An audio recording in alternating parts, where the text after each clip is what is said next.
Chapter 378. After Kyle explained his physical condition, he brought Lorna along and the two of them headed to the workroom inside the space warship. Sui Meng Xiao Shua WW Sui Meng Com. The so-called workroom was actually a storage room specially modified by Tani. All the equipment was equipped with the best technology on Earth. Ever since it was built, Kale and Lorna basically didn't step foot in it. It became the special area for Tani, the manufacturing maniac, to eat, drink, play, and sleep. It could be said that on this interstellar journey, Lorna had spent the most time hibernating, Tani had spent the most time researching, and Kale had spent the most time cultivating the subtle fusion of fire-type godly power and mysterious light energy. Vice followed along in the cable. Before Kale could unlock it, the workroom's protective door slowly opened by itself. Kale and Lorna entered the workroom one after another. They could see all kinds of battle suit parts scattered on the floor. Tani, who was wearing protective glasses, was lying in front of the computer and constantly checking and adjusting the parameters with Jarvis. Hearing the sound of the warehouse door opening, Tony turned around. When he saw the two of them, his focused body finally relaxed. He looked at Lorna meaningfully, and the corners of his mouth curled up slightly as he teased, "Lorna, you slept a little too long. Uncle Tani, you've aged quite a bit after a year." Lorna held onto Kale's arm and stuck her tongue out at Tani. Kale smiled. In reality, Tani had the life-saving card he gave him and the infinite equation potion to slow down cell death. His aging was definitely lower than before he left Earth. It was a pity that he didn't care about his appearance for the past few years and stayed in this workroom all year round. His messy curly hair and beard made him look even more aged. Tani didn't mind and smiled confidently. For a top engineer, what you see should be the results of his research and not his appearance. Also, you're the only woman on this space warship. There's no need to spend time dressing up. Boss is indeed different. She looked down at the parts on the ground and asked curiously, "Then, what's the result of your research in the past year?" "Tani, I'm curious too." Kale nodded in agreement. Previously, Tani had said that there was a new breakthrough in the Mark battle suit, and he hadn't seen it yet. Now, beside your feet is a brand new Mark 7. Tani proudly stretched out his hand and pointed at the armor parts on the ground. He wore a new smart bracelet on his wrist, which was obviously closely related to Jarvis and the armor. Mark 7? Kale's heart skipped a beat. Before this, Tani had only used the Mark 4 in combat. He didn't expect him to jump 3 steps in just 3 years.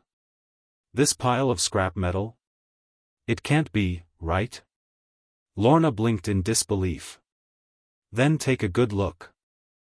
Tani patted his slim-fit uniform and raised his left hand with the smart bracelet. He hooked 2 fingers at the parts on the ground and shouted loudly, "Battle suit, come." Kale looked at the armor parts on the ground, but there was no reaction. The workshop fell into an awkward silence. After a long while, Lorna covered her mouth and laughed. Tani's face was red as he held his breath.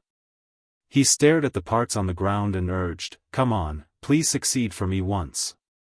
Under his expectant gaze, the steel mask finally floated up into the air. "Look, it's almost done," Tani said excitedly.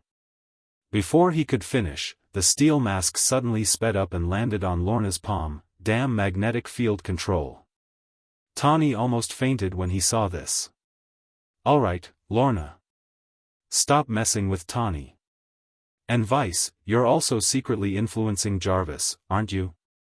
Kale seemed to have seen through everything as he spoke calmly to the computer screen. "I still can't hide it from you, Master." A grimace appeared on the screen as Vice chuckled. She was pressing Jarvis in a philosophical argument. Kale was a little speechless. Carrying an artificial intelligence could make his daily life more convenient. If 2 artificial intelligences were in the same room, it would be like raising 2 huskies that only knew how to play. The efficiency would be greatly reduced. "I won't influence Jarvis and the battle suit program anymore. Tani, you can continue." Hearing Vice's words, Tawny took a deep breath and hooked his finger at the armor parts on the ground again. The next moment, more than 10 mechanical parts floated up and accelerated toward Tawny in the center of the workshop. Clang, clang, clang. The mechanical parts corresponded to their respective body parts and automatically covered Tawny's body. In 2 seconds, they formed the rough outline of an Iron Man. In the end, the mask in Lorna's hand flew away and covered the mature face. Only then did a golden-red Iron Man stand on the ground. His chest, eye sockets, and various engines were flashing with blue light. How is it? I've added new functions such as close combat assistance, remote positioning, short-term oxygen supply in water or outer space, red laser beam, and so on. Tawny stretched his body. The battle suit stuck to his body and didn't slow down at all. Do you want to try it with me? Lorna's eyes lit up. She was eager to try. Kale also had the urge to fight. Forget it. Tawny curled his lips and immediately became dejected. Before he found a replacement material for the battle suit, he was determined not to fight with Lorna. As for Godfather and Kale, after experiencing the baptism of energy fusion, they didn't want to experience the feeling of the battle suit melting and surviving a disaster again. Just then, the warship tilted without warning. Then, Vice and Jarvis's warning sounded. Everyone, 3 unknown spaceships have appeared behind us. They're approaching our space warship. Unknown communication waves are coming. They're requesting to connect with us. Do you approve? Unknown spaceships? Kale and the others looked at each other. After wandering for 3 years, they had encountered many black holes, meteorites, and barbaric civilizations. However, they had never encountered any spaceships from other advanced civilizations. Tawny looked at Kale and couldn't hide his excitement. Godfather, could it be that we've finally entered the territory of the Milky Way Alliance? Let's go to the main cockpit first and understand the situation. Kale narrowed his eyes. Main cockpit. When Kale and the other 2 arrived, they could directly see the situation behind the warship on the screen. As expected. About a few thousand meters away, a mid-sized spaceship led by 2 small spaceships formed a fleet of spaceships chasing after them. Jarvis, they're still requesting to connect with us. Do you approve? Kyle pondered for a moment and nodded his head. I agree to the connection. Tawny and Lorna held their breaths. After a few seconds, strange words came from the communicator. This is the language of the Milky Way Alliance. Chapter 379. The language of the Milky Way Alliance? What did they say? Tawny hadn't taken off his new battle armor yet. His special alloy eye sockets shone brightly as he looked at Kale in shock. He didn't expect that Godfather, who was almost omnipotent and omniscient on Earth, would actually be able to grasp the common language of the civilizations in this universe so many light-years away from Earth. Lorna was excited and also waited for Kale's answer. Kale looked at the space battleships on the screen and compared the combat power of both sides. He pondered and said, they said that the space control within 10 light-years of here requires our illegally invading spaceship to stop immediately and accept inspection. Otherwise, they will launch a fierce attack. Space control? Tawny shook his head and snorted. Could it be a robber? He planted this tree and opened this road. If we want to pass through here, we have to leave something behind. This is outer space. How can there be trees and roads? Lorna rolled her eyes, but she also understood the meaning behind Tawny's analogy. Planting trees, opening a road, and even space control might just be an excuse to make them obediently stop the space battleship. Kale naturally thought of this long ago. Without thinking too much, he ordered the Vice controlling the space battleship, Vice, stop the space battleship. Hearing this, Tawny and Lorna were shocked. However, they weren't stupid. Without waiting for Kale to explain further, they understood his intentions and thoughts. After wandering around for 3 years, they finally encountered a spaceship from a high-tech civilization. It didn't matter if it was a real robber or a fake one, it was precious information delivered to their doorstep. Vroom, the Eagle's tail engine stopped, and its speed kept decreasing. Only the small engine was left to maintain its balance. Soon, it stopped floating in the vast and boundless outer space. The fleet of unknown interstellar battleships accelerated slightly. Two small spaceships that were about 3 times the size of the Eagle directly flew past the Eagle, one on the left and one on the right. They stopped in front of the Eagle and blocked its path. The leading interstellar spaceship was the last to arrive. On the display screen, it was only the size of a fist due to the angle of view. However, when it neared the back of the Eagle, it was more than 20 times the size of the Eagle. Compared to it, Earth's helicopter carriers paled in comparison. The interstellar spaceship hovered in outer space, like a pitch-black steel fortress. It completely blocked out the brilliant and mysterious starry sky, casting a boundless shadow over the small Eagle. At this moment, the lower side of the interstellar spaceship suddenly caved in, forming a mouth-like entrance. A green light screen shot out from within and landed on the Eagle fighter. A moment later, a suction force pulled the fighter into it. This scene was extremely similar to a big fish eating a small fish. After passing through the long passageway, the Eagle finally landed in the interior of the interstellar spaceship. The deck of the fighter jet opened. Kale held Lorna's hand, and Tawny, who was wearing a battle suit, followed closely behind. The 3 of them walked out of the fighter jet calmly. Swoosh! Swoosh! As if they had practiced this countless times, the extraterrestrial guards had been waiting beside the fighter. There were about 30 of them, all wearing slightly bloated white spacesuits. They raised their laser guns and aimed at Kale and the other 2. Kale's face was expressionless. He looked around indifferently and said, "Is this how you treat your guests? Ha ha ha, put down your weapon first." Among the guards, one of the guards took a few steps forward and took off his tactical helmet, revealing a pointed and ugly face with green skin. He grinned and said, "Outsider, I am the captain of this spaceship's guards, LV Fong. I wonder if you guys..." He had clearly used some sort of translation device, and even Lorna and Tawny understood what he said. Green Peak's gloomy gaze swept past Kale and Lorna, who weren't wearing any weapons, before cautiously landing on the fully armored Tawny. Kale didn't answer. Instead, he asked, "Are you the captain of this starship?"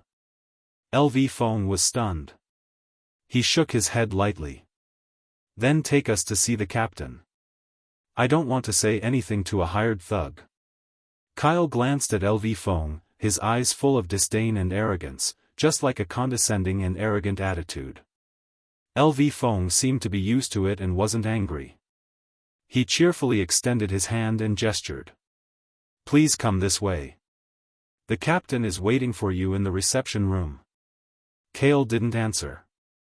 He pulled Lorna forward, and Tawny followed behind as a bodyguard. LV Fong walked at the back with his head lowered. He looked at the beautiful back view of Lorna in Kale's arms and licked his lips. He then looked at Tawny, who was wearing his armor, and didn't hide his cold murderous intent. Green Peak had seen a lot of outsiders like Kyle who came from a remote area of the Milky Way, relying on the local technology to create a spaceship that barely made it to the Milky Way Alliance. Unfortunately, there was only one end for them when they met their interstellar battleship. The corridor was guarded by armed alien guards every 10 meters. Green Peak led Kyle and the others all the way to the entrance of the reception room without any obstructions. Just as they were about to enter the reception room, Tawny was suddenly stopped by the guards at the door. "Sorry, this starship has rules. Armed bodyguards are not allowed to enter the reception room." LV Fong smiled and apologized, but there was no trace of apology on his face. When Tawny heard this, his temper almost flared up. Kale patted him on the shoulder comfortingly and ordered, "Tawny, you stand guard outside the door." Since Godfather had spoken, Tawny could only agree. He snorted coldly and stopped outside the door with LV phone. Kale and Lorna stepped into the room. In the bright and spacious reception room, there were several rows of round tables and chairs in the middle. Similarly, there were many armed guards standing at the side. After the door closed, the innermost round wheelchair suddenly turned 90 degrees. A tall, red-haired alien was sitting on it. He faced Kale and Lorna, spread his hands and said, "Welcome to the Milky Way Alliance. I am the captain of this starship, Renault." Renault waited for Kale and Lorna to sit down before continuing in a polite and warm voice. "Guests from afar, I invited you here with no ill intentions. I just want to make friends. Can you state your identities now? My name is Kale. Beside me is my wife, Lorna, and my bodyguard cum butler's AI robot, Tani." Kale introduced them separately. Lorna's delicate cheeks blushed slightly. She snuggled in his arms intimately, acting like the best actress in the show. Luckily, the combination of fire and light energy could suppress the aurora phenomenon caused by magnetic field control. "Oh right. We are humans from Earth." Kale stared at Renault, wanting to see his reaction. "Earth? Humans?" Renault was slightly stunned. Kale's eyes flashed. He pretended to be curious and asked, "Captain, do you know where Earth is? Or do you know any humans?" Renault waved his hand and asked the guards to bring the drinks. He smiled at Kale and said, "No. I have a friend. He went to Earth before and said that it was a planet with poor resources and a low-level civilization. He also said that the indigenous humans would not be able to leave the solar system and reach our Milky Way Alliance civilization in 100 years. But now, it seems that he was wrong. So that's how it is." Kale was enlightened, but he kept an eye out. He did not know which of Renault's words were true and which were false. But he was the same. Both of them were testing each other. Chapter 380. In the reception room of the starship. "Captain, there are 2 guests here. Here are the drinks." A beautiful maid with a pair of horns on her head approached the chair with cat-like steps. She lowered her body slightly in a well-behaved manner, revealing a patch of white skin beneath her low-cut bosom. She then served 3 cups of bubbling sweet yellow drinks to the table. "Ahaha, great!" Captain Leo laughed heartily. He casually picked up one of the drinks and offered it to Kale and Lorna. "2 guests from the distant Earth, this is a very famous drink in the Milky Way Alliance. It's spicy with an indescribable sense of pleasure. Isn't that just alcohol?" Lorna complained in her heart. She picked up a cup, wanting to taste it. However, before she could get close to her lips, she was stopped by Kale. "Mr. Kyle?" Leo frowned slightly, as if he wasn't happy about this. Kale didn't say anything. He raised the cup and looked up at the rising bubbles. He lowered his head and scolded Lorna softly, "Lorna, be careful. Don't forget that you're pregnant now. You can't drink such stimulating drinks." Lorna's cheeks turned red. She quickly shrunk her neck and buried her face in Kale's neck. She mumbled, "Fine, I won't drink." "So, Madam is already pregnant." Leo saw this and waved his hand happily. The maid with 2 horns could only leave with the drinks. "Yes. I won't give her the drinks. Let me have a drink with you, Captain." Kale shook the liquid and raised his cup at Leo. Leo was naturally very happy. He raised his cup and clinked it with Kale's. Ding! The 2 of them raised their heads and finished the drinks in one gulp. Kale only felt that what he drank was similar to a mixture of hard liquor and soft drinks on Earth. It was like a hot stream of air flowing from his throat into his stomach. "Great! Very good." After Kyle finished the drink in the cup, Leo's eyes narrowed and the joy on his face became even more apparent. He immediately patted his chest and promised, "Mr. Kyle, I'm going to give you a chance. No matter what, I have been in the Milky Way Alliance for decades. You are new here, there must be many things you are not familiar with. If you have any needs or concerns, I will do my best to help you. That's great. Kale's eyes lit up, and he threw out a question that he did not understand. How did you know we're outsiders? Just by looking at the model of the space warship?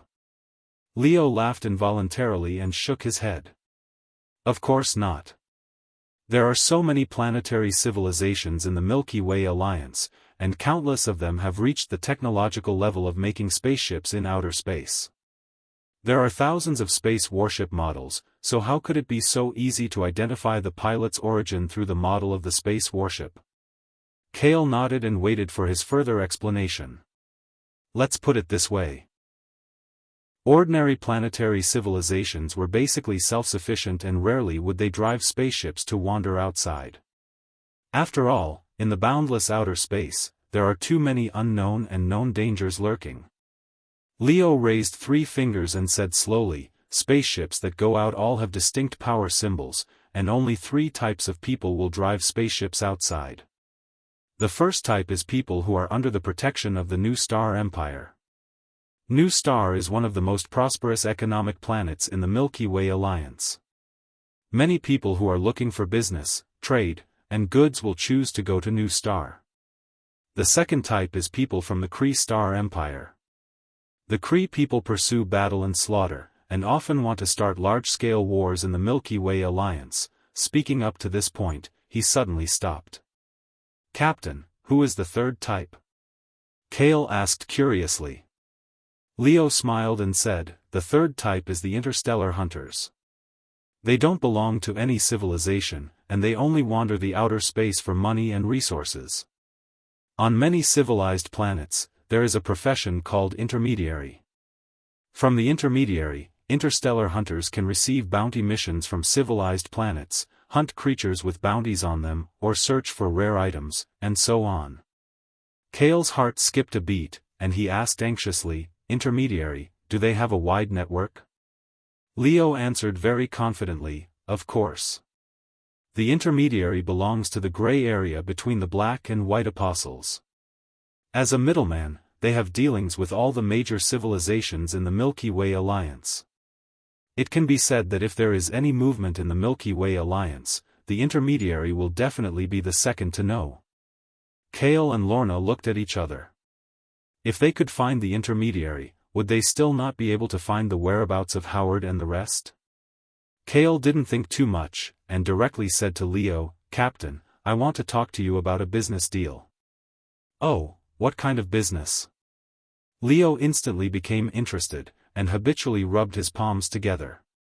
Bring us to a civilized planet with an intermediary. As Kale spoke, he took out a shiny blue krypton, and said calmly, I will use this energy core as a reward. Once Leo saw the krypton, he couldn't help but stand up, excited and shocked. This is an energy core. The energy inside is too pure, it actually emits such a beautiful light. How is it? This should be a very simple thing for you guys. Kale didn't hesitate and directly placed the krypton in Leo's palm. Leo held the krypton tightly with both hands and carefully examined it. Greed flashed across his eyes, but he quickly gathered the krypton in his palm, and his face was as calm as water, hiding his joy. He waved his hand, and the armed guards around him immediately rushed forward with their weapons in hand, surrounding the area where Kyle and Lorna were sitting tightly. Kale wasn't surprised by this, and instead seemed to have expected it. He sighed slightly and said, Do we still have to do this? When Leo mentioned the 3 types of people active in outer space, it basically revealed the identity of Leo and the rest. They were the third type that didn't belong to any civilization, interstellar hunters. To put it bluntly, they could be called interstellar robbers. Leo didn't hide his true nature anymore, and the gentleness from before was all gone, replaced by greed and murderous intent. You already knew? Then why did you obediently send the energy core to me? Alien idiot, boss wants to give you a chance. Lorna suddenly spoke, looking at Leo with pity and disgust in her eyes. Give me a chance? What chance can you give me, mere Earth natives? Leo sneered. From the moment you entered this spaceship, all your belongings belong to us. Are you still hoping that the iron bodyguard outside can rush in and save you? I'm guessing that LV Fong has already torn its body into pieces by now. Are you done? Kale looked at him coldly. Just as he stood up, he staggered and almost fell back down. Fortunately, Lorna reached out to support him in time. Boss, what's wrong? Is there something wrong with that drink? Lorna's expression changed slightly as she looked at the empty cup with a few drops of yellow liquid left on the table. Correct answer, but unfortunately, there's no reward. I've put a large enough dose of paralyzing venom in that drink. Even a god wouldn't be able to move once the venom takes effect. Leo held the money in his hand and looked at Kale and Lorna as if he was looking at prey that had fallen into a trap. He smiled nastily and said, "Don't worry, I won't kill you. I'll sell you to others as human slaves. I'll also visit the middleman on your behalf. This is the first lesson I'm teaching you outsiders. No matter where you are, the strong prey on the weak, and the strong are respected." Chapter 381. Lorna supported the swaying Kale and looked at the ugly Captain Leo and the alien guard surrounding them with laser guns. She couldn't help but say in disgust, "I thought the Milky Way Alliance was some high-tech civilization. I didn't expect it to be 100 times darker and dirtier than the underground world on Earth. This human lady, what do you know?" Leo smiled and looked down at the money in his hand. His eyes were filled with obsession and fanaticism.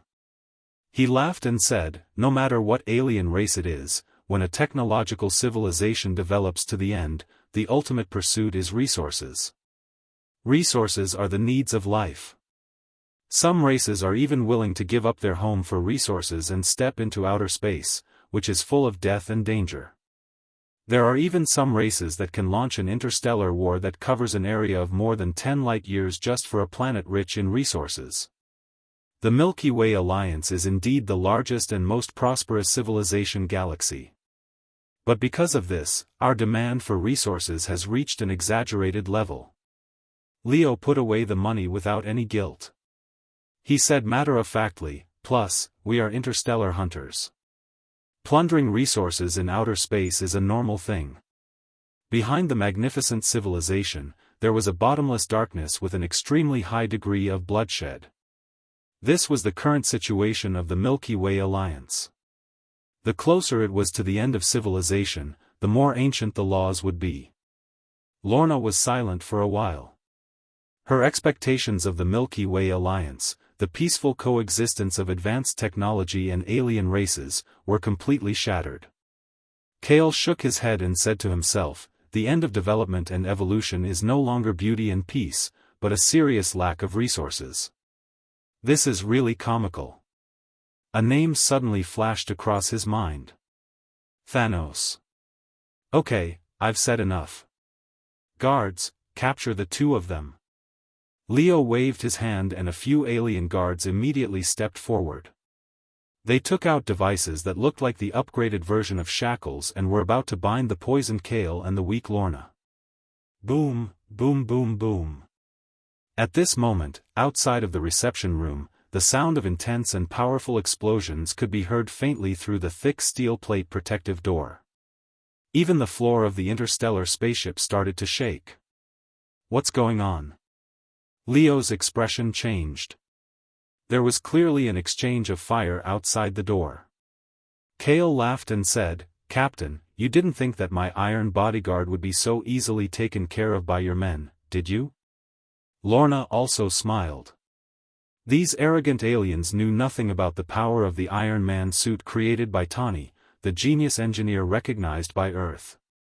"You outsiders deserve to die. There's no need to hold them captive, just shoot them dead." Leo quickly took a few steps back and ordered sternly. More than 20 extraterrestrial guards raised their laser guns and quickly aimed and pulled the trigger. Rays of scorching white laser beams formed a glaring and terrifying rain of light, bursting out from all directions and densely covering Kale and his companion. Just in time. Kale suddenly pulled Lorna's arm and had her fall into his embrace. He didn't look like he had been poisoned at all. His fists, which had been tightly clenched, opened up. Whoosh! It was as if an engine switch had been lit somewhere in his body. In an instant, a dazzling red and white energy surged out of his body, gushing out from Kyle's arms and fists. It flowed at the speed of light into a semicircle of an energy shield, enveloping Kyle and Lorna's body. The white laser rain fell on the energy shield, but it didn't show any signs of breaking. Instead, it was unbelievably melting and shattering. How is this possible? Leo's eyes widened in shock. He couldn't understand how the human in front of him had done it. The extraterrestrial guard's attacks didn't stop. Wave after wave of laser beams continuously bombarded the exterior of the energy shield. Kale held his breath, his fists trembling slightly. When he realized that the fused energy was still unstable and couldn't maintain the defensive energy shield for too long, he simply let go of the condensed energy in his fists and took the initiative to detonate the fused energy that overflowed outwards. Bang! The energy shield instantly collapsed, turning into a surging tide of light that violently slammed into the surroundings. Leo turned around and ran, but after taking a few steps, he felt a light shuttle hit his back. He somersaulted violently and flew out without any suspense, just like the other extraterrestrial guards around him. A group of extraterrestrials crashed into the inner wall of the spaceship one after another. Guns scattered all over the ground. The scene was rather spectacular and inexplicably hilarious. Kale put down his hands. The violent fused energy was still flowing around his body in dazzling colors, making him look like a pay-to-win player in a game who had countless buffs stacked on top of each other. "Boss, you're too strong." Lorna was still lying on Kale's chest. Her heart was beating rapidly, and her beautiful eyes were filled with dazzling colors. Her lips were slightly opened, and she was saying terrible words that could easily be misunderstood. The actual combat effect of the fused energy was also beyond Kale's expectations. He glanced at the wailing extraterrestrial guards on the ground. The fused energy had clearly penetrated their protective suits and hurt them internally. Kale finally understood why Tawny didn't want to spar with him anymore. "Why are you still lying down? Continue fighting." Leo got up from the corner with difficulty, wiped the green blood from the corner of his mouth, and pulled out a pitch-black handle from his waist. After pressing the button, a buzzing sword-shaped beam of light immediately appeared. Hearing this, many extraterrestrial guards supported each other and got up. They either picked up their laser guns or took out their lightsabers, facing Kale and Lorna in a battle formation. Quite tenacious. Kale narrowed his eyes slightly. A human would probably have to lie in bed for a month or two after taking that hit. Kale thought for a moment, then suddenly took out a creature card and patted it on Lorna's back. "Venom, protect Lorna for me." "Yes." Venom left its card form and returned to its original black liquid form. It stuck to Lorna's back and quickly covered her limbs and head, forming a dark and tough keratin membrane. "I'm not that weak." Lorna curled her lips. She knew that Kale was thinking for her. After all, no matter how strong her mutated ability was, the fragile human body was still a major weakness. She would probably die on the spot if she was hit by a laser beam. In just a short while, Lorna transformed into a tall and slender dark humanoid monster, forming a stark contrast with Kale, who had a colorful halo of fusion energy. Both of them exuded a dangerous and terrifying aura. "Go!" Kale and Lorna moved, each turning into two streams of light, one colored and one black. They charged violently at the group of extraterrestrial guards with horrified expressions, like wolves entering a flock of sheep. Leo moved with his back against the wall. Looking at the one-sided battle, he panicked and turned on the holographic communicator on his wrist. "LV phone, bring the guards to the reception room for support." The communication was quickly connected, and LV Feng's pale face was projected on the screen. He was being chased by the golden-red flying Iron Man. While dodging the laser beams, he screamed at Leo, "Captain, I need support here too." Chapter 382. In the boundless darkness of outer space. The interstellar spaceship was traveling at high speed, as if it was returning to a certain planet. Two light and agile small space warships were guarding the left and right sides of the spaceship. Suddenly, the interstellar spaceship trembled slightly, and its huge engine was extinguished. It lost its power and stopped near an asteroid belt. The two space warship pilots were shocked. Since they didn't receive the change of course in advance, they could only stop the warship in a hurry and operate the communication system to try to contact the interstellar spaceship. They were surprised by the interstellar spaceship's stop. After all, they had followed Leo for decades and understood the captain's style and habits very well. Interstellar hunters were all madmen who walked on the edge of a knife. What they were most afraid of was kicking an iron plate and making a mistake. Leo was a careful person. He organized his space pirate group to wander in outer space. When he encountered a civilization with protection or a strong spaceship, he would choose to take a detour to avoid them and specifically target those spaceships and space warships that were alone to hunt.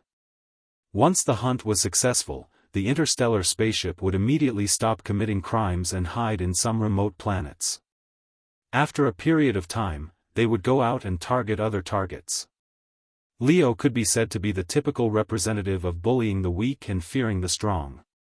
However, the space pirate group he owned was not considered the best in the Milky Way alliance. Choosing this method had allowed him to not fail in the past few decades. Could it be that a veteran bandit group like theirs had finally fallen today?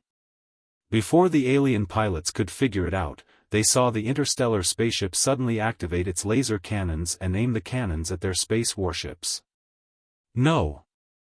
Following a series of desperate screams, the laser cannons shot out several laser light pillars that swept across space, mercilessly piercing through the space warships that were escorting them. The space warships exploded into balls of fire and gradually disintegrated into nothingness in the vast universe. Until their deaths, they still couldn't understand what happened to the interstellar spaceship. At this time, inside the interstellar spaceship, the smooth metal corridor was a mess.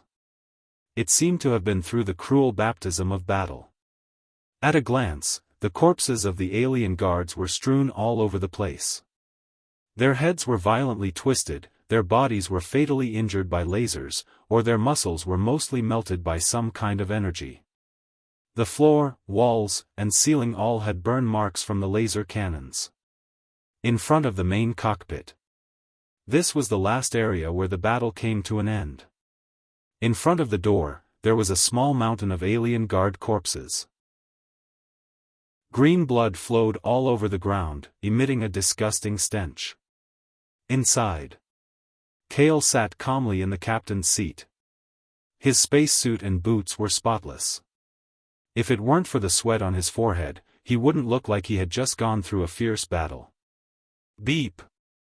Beep! Tawny took off his mask, and with the help of Vice and Jarvis, he operated the starship's control panel. After confirming that the fighter jet was destroyed, he turned around and said, "Godfather, the two space warships outside have been taken care of." "Very good." Kale nodded, his face expressionless.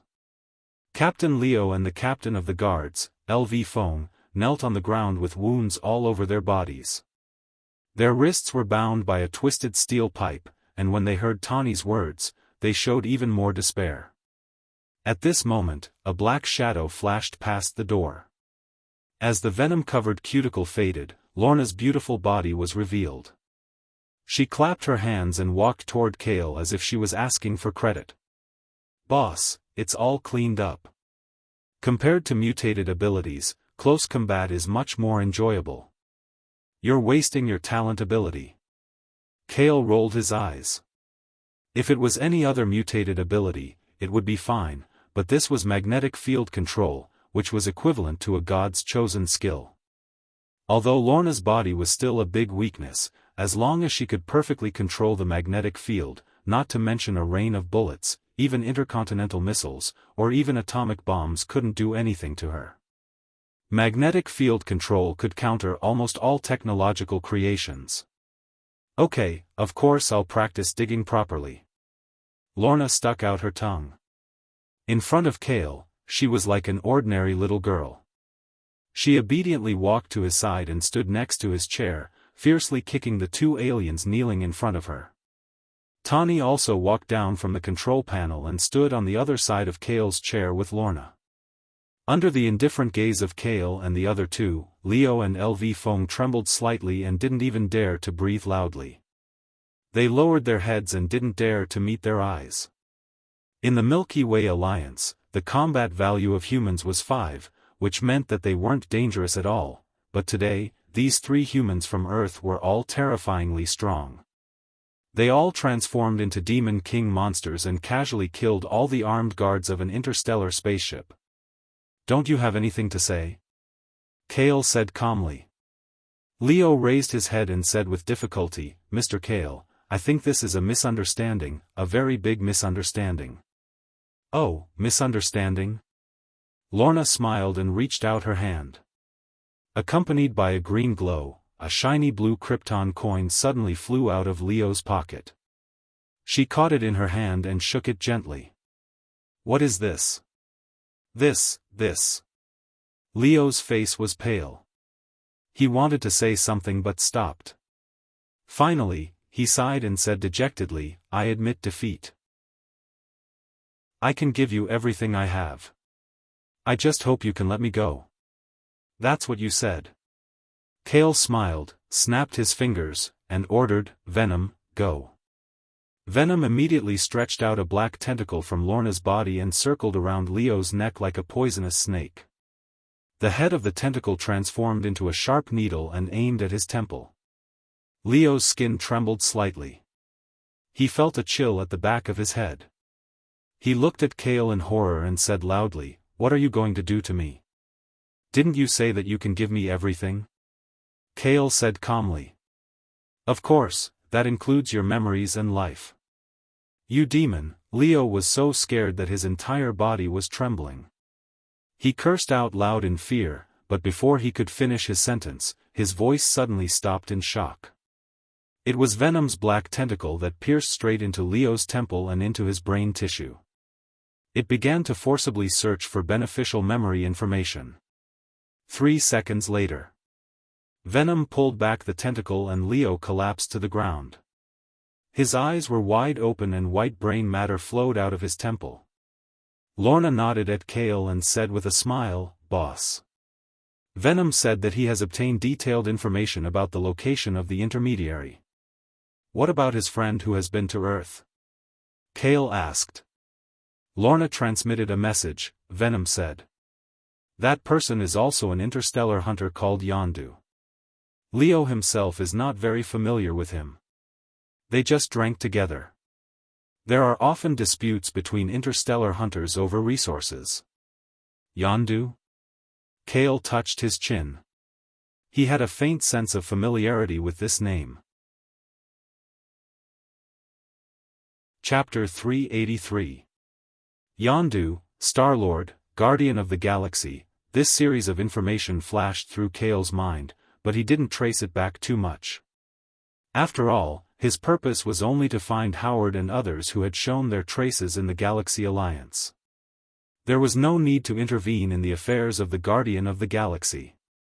But then again, during World War II on Earth, to the 21st century, many aliens had come to Earth. Fortunately, they were not hostile, otherwise, Earth would have ceased to exist long ago. Kale didn't think much about it, and his eyes fell back to the front, LV Feng, who was still kneeling beside Leo's body and shivering. LV Feng was on the verge of collapse at this time. In his view, the 3 human natives in front of him were clearly interstellar demons who ate people without spitting out their bones. We have got the information, boss, there is no need to keep this guy alive. Lorna crossed her arms over her chest, showing a very bright and charming smile. Yeah. Kale nodded calmly, stretched out his right hand forward, and made a pistol gesture. The tip of his index finger was like a muzzle, condensing a bright and dazzling fusion energy. Fusion energy has the effect of light wave charging and high-temperature burning, and its penetrating and destructive power is far above ordinary laser energy. If hit by this fusion energy, the whole body will evaporate into nothingness on the spot. The light on Kale's fingertips became more and more dazzling, and just before it was about to be fired, LV Feng finally couldn't bear the fear of death, and his forehead slammed on the hard and smooth floor. Boom! LV Feng lay on the ground and wailed, "Don't kill me, please, don't kill me. I still have value to you, please believe me." Oh! Kale's eyes drooped, his right hand waved slightly, and the energy condensed on his fingertips dissipated. He looked down at LV Feng indifferently. "I will give you a chance. Tell me, what else do you have?" LV Feng hesitated for a moment and said, I am very familiar with the Galaxy Alliance, I can be a guide. From now on, I am your slave, as long as you don't kill me, I will be at your disposal. Do you think we are fools? Kale snorted coldly. I have already obtained enough information about the Milky Way Alliance from Leo. I don't need another slave like you who will betray us at any time. Lorna, who was standing at the side, played with her curly hair and suggested, "Boss, why don't we let Venom absorb his memories as well? This way, the Milky Way Alliance's intelligence will be more comprehensive." This demoness. When Green Peak saw that Kale had really begun to consider, he could no longer hold it in and hurriedly said, "Actually, I'm not just Leo's trusted aide. I have a second hidden identity." "What identity?" Kale asked. Green Peak clenched his teeth and said in frustration, "Luo Nan. I'm Luo Nan's man." Luo Nan? Kale was familiar with this name. Leo had mentioned it just now. Ronan was the leader of the Kree people. Recently, he had frequently targeted the Nova Empire. It seemed that he wanted to start a war in the Milky Way Alliance. Luo Nan will definitely kill me. Green Peak let out a long sigh. In order to survive, he continued, 10 years ago, I was Luo Nan's subordinate. I accepted the mission he issued and lurked in Leo's Interstellar Hunter Corps. Tani asked in astonishment, "Does Leo have any important identity? Why does Luo Nan need to find someone to look after him?" Green Peak shook his head and said, "No. Leo doesn't have any special identity. Luo Nan specially cultivated a group of elite spies and placed them in a few well-known Interstellar Hunter Corps. He made the Interstellar Hunters, who didn't belong to any civilization, become his chess pieces and sources of information. Luo Nan probably planned to start a war long ago by doing this, right?" Kale hit the nail on the head. "I won't hide it from everyone. In fact, decades ago, the Nova Empire and the Kree people were hostile forces. It was only later that they signed a peace agreement." Green Peak said slowly, "When Luo Nan was very young, his parents were killed by the Nova Empire. So now, as the leader of the Kree people, he wants to start a war to completely destroy the Nova Empire." He paused and took a deep breath, "And I know of Luo Nan's big secret." "What secret?" Lorna blinked her eyes. Green Peak said in a deep voice, "Luo Nan is secretly cooperating with a leader of Titan Star. As long as Luo Nan offers up the power gem, the leader of Titan Star will help Luo Nan destroy the Nova Empire." Titan Star's leader? Lorna and Tani were stunned. This Milky Way Alliance really had a lot of messy matters. They didn't know how the leader of a civilization was involved. Only Kale's body trembled slightly. His shattered gold eyes flickered with a trace of light. Green Peak nodded and said with certainty, "I've only heard of it. That Titan Star's leader seems to be called Mie." "Enough." Kale interrupted Green Peak's words. His face was abnormally solemn. He clenched his fists tightly, and the fusion energy flowed out unstably. It was as if he thought of something very bad. "Boss?" Lorna and Tani became nervous. This was the first time they saw Kale reveal such a serious and gloomy expression. Kale nodded at them. His face relaxed a bit, and he said in a deep voice, "All right.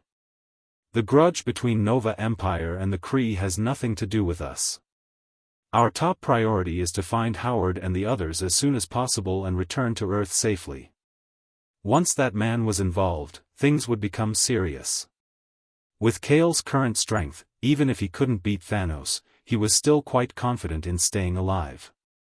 However, this didn't mean that he wasn't afraid of the threat Thanos posed to Earth. A snap of the fingers could destroy half a life. This wasn't a joke.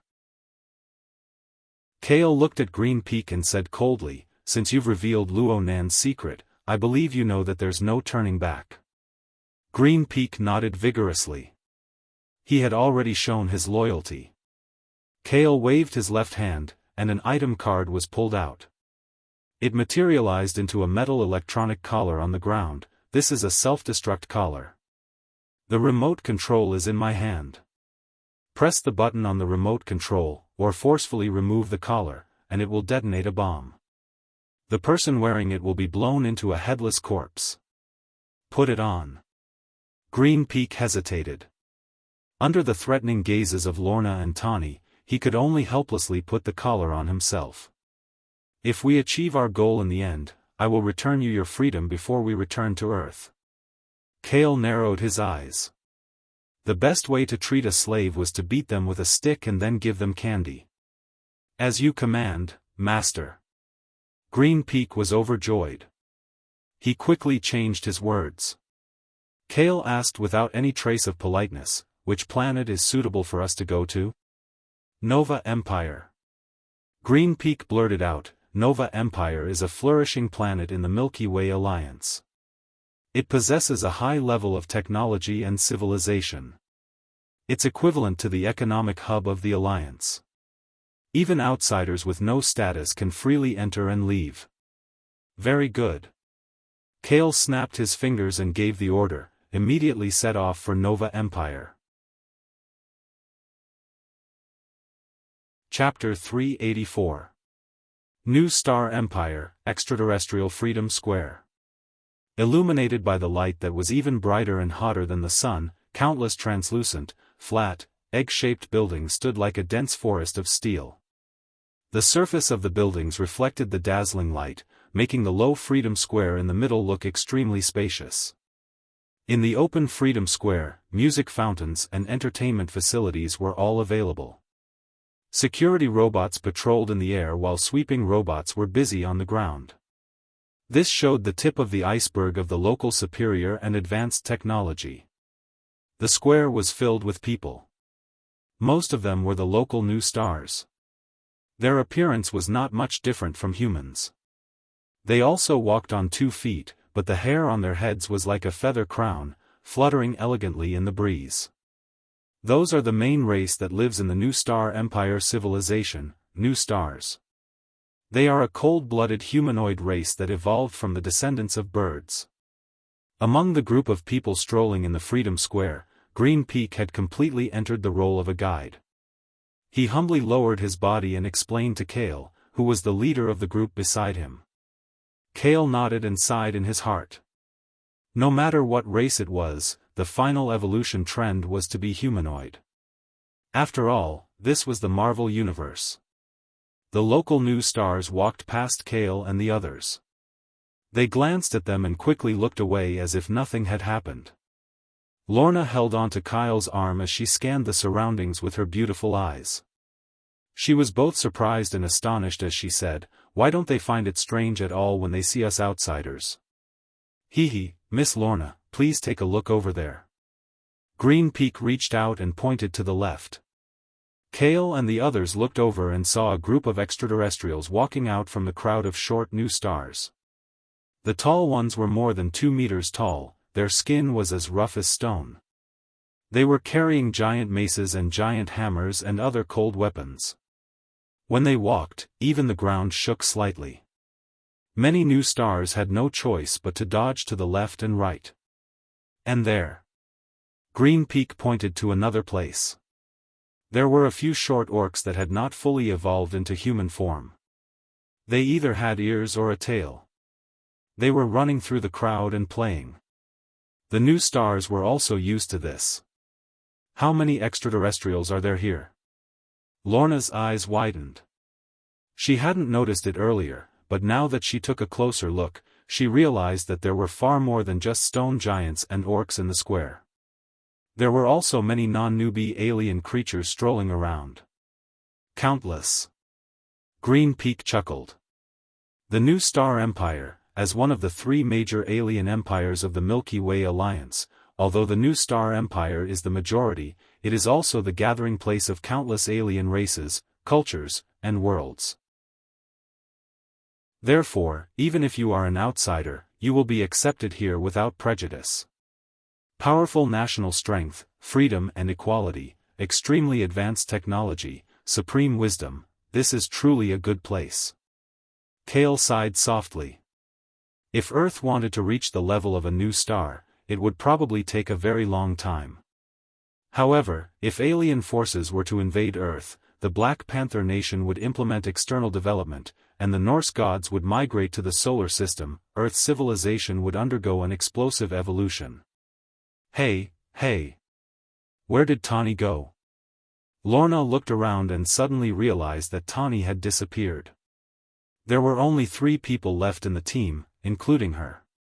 When he got off the Eagle fighter, he said that he wanted to understand the technology of this planet, so he flew away in his battle suit. Anyway, we have a translation machine and a communicator. When we find the information here, we'll contact him. Kyle couldn't help but smile when he said this. Stark and his son were the same kind of people. Thinking back, when they were in the Black Panther Kingdom, Howard was also obsessed with advanced technology and got separated from him. He even broke into the Black Panther King's challenge ceremony, bang.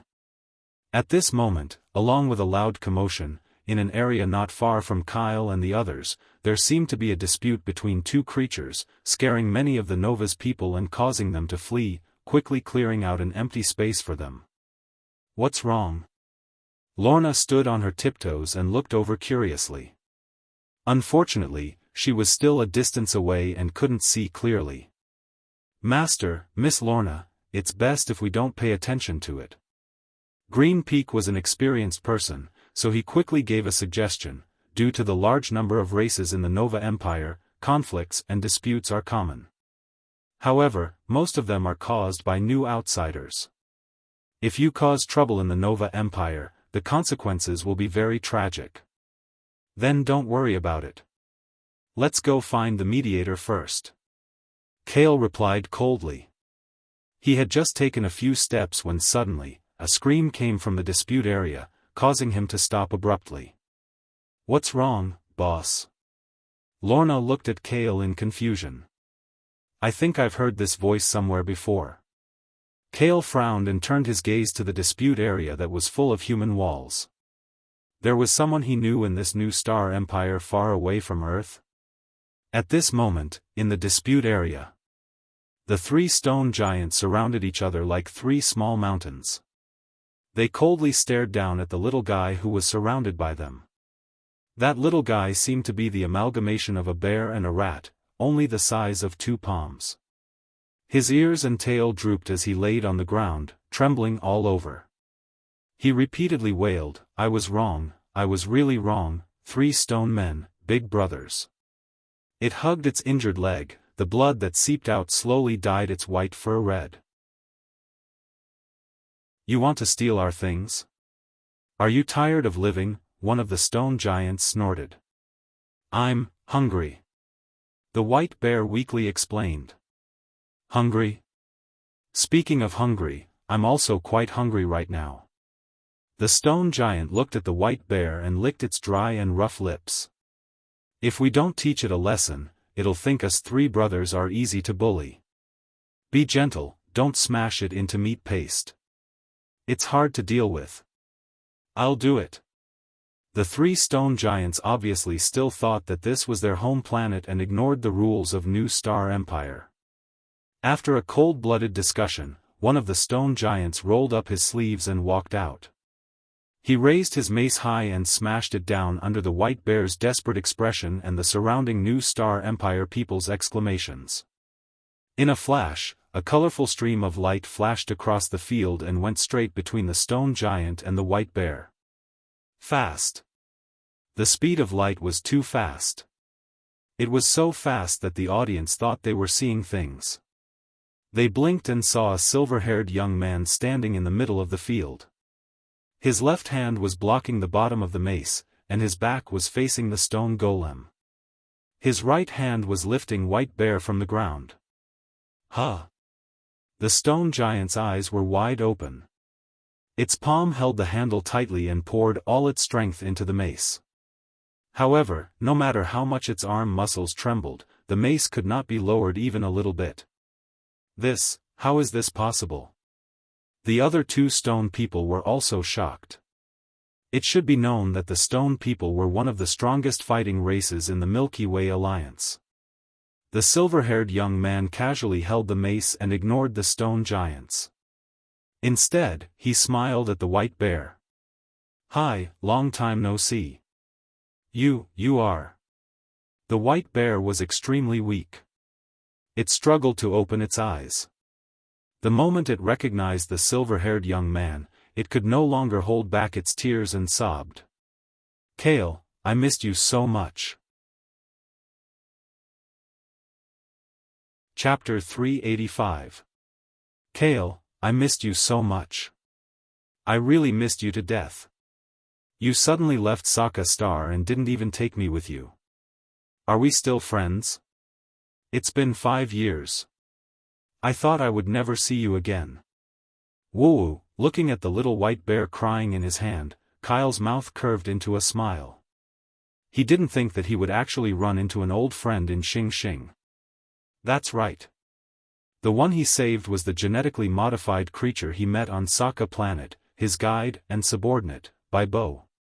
However, at this time, the injured and weak Bai Bo looked a lot worse. His body size was a third larger than when he was on Sokka Planet, but his figure was much thinner.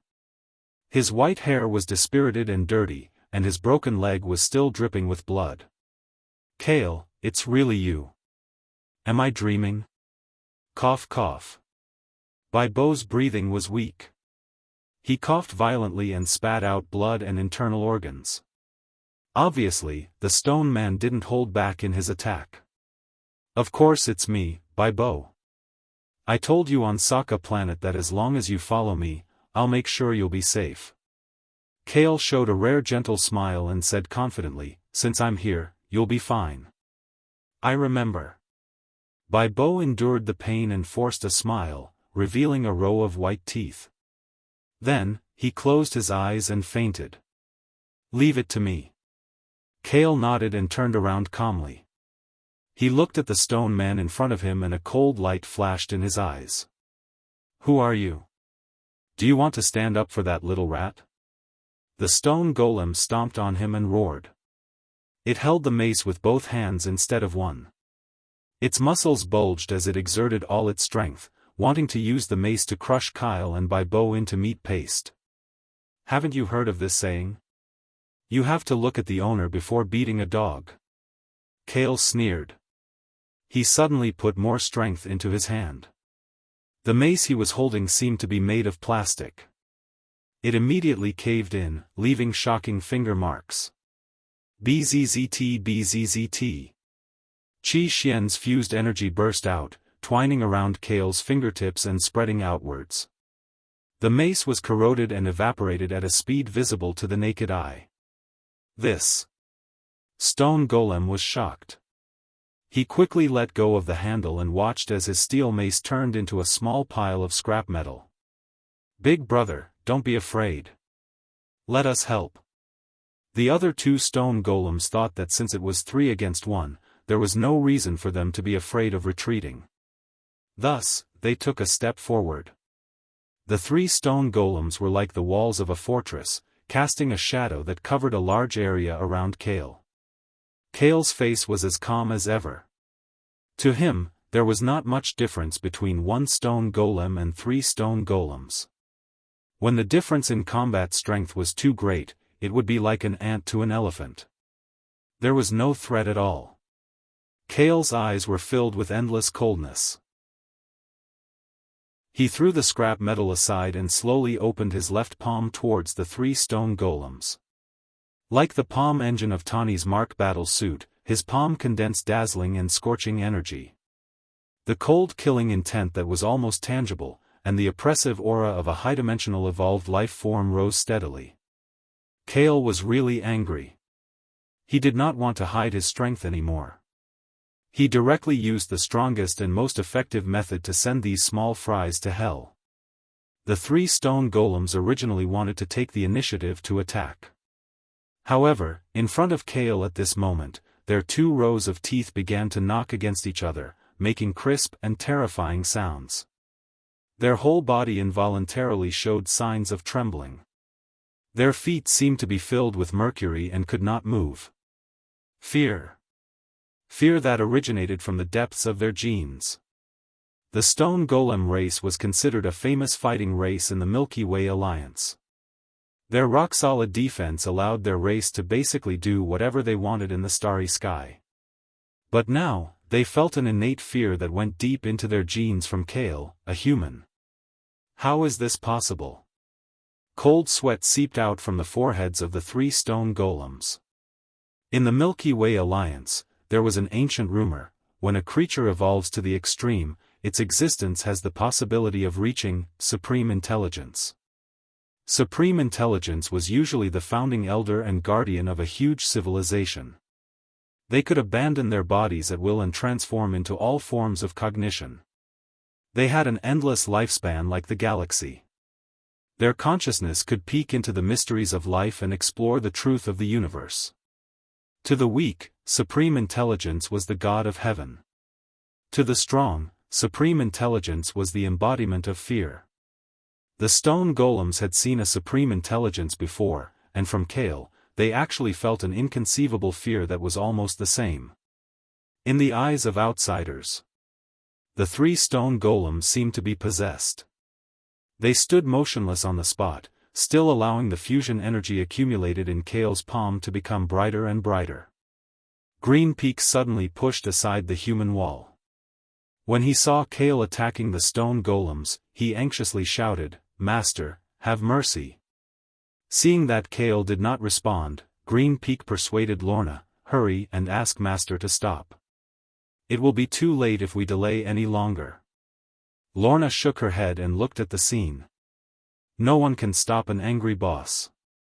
"Goodbye," Kale whispered. His palm was like a cannon, shooting out a dazzling beam of light. In an instant, the 3 stone golems' burly bodies were completely covered. The beam of light was too fast and too dazzling. The onlookers only saw the flash of light and subconsciously closed their eyes in shock. When they opened their eyes again, an extremely terrifying scene appeared in front of them. Pa! The 3 headless stone golems fell to the ground one after another. Their necks emitted a burnt smell and green smoke. Their heads were obviously directly blasted into pieces by the fusion energy. Someone died? Oh my God! Murder, he really killed them. The onlookers of the new Star City were instantly in an uproar. Following the continuous screams, countless people frantically fled the scene. Soon, only the 3 headless stone golems, Kale, Bo, Lorna, and Green Peak's group were left. Kyle retracted his hand expressionlessly. Lorna quickly approached him and carefully hugged Bo, who was in his hand. Green Peak originally wanted to blend into the crowd and escape, but when he remembered that he still had a self-destruct device around his neck, he could not help but stomp his feet in frustration.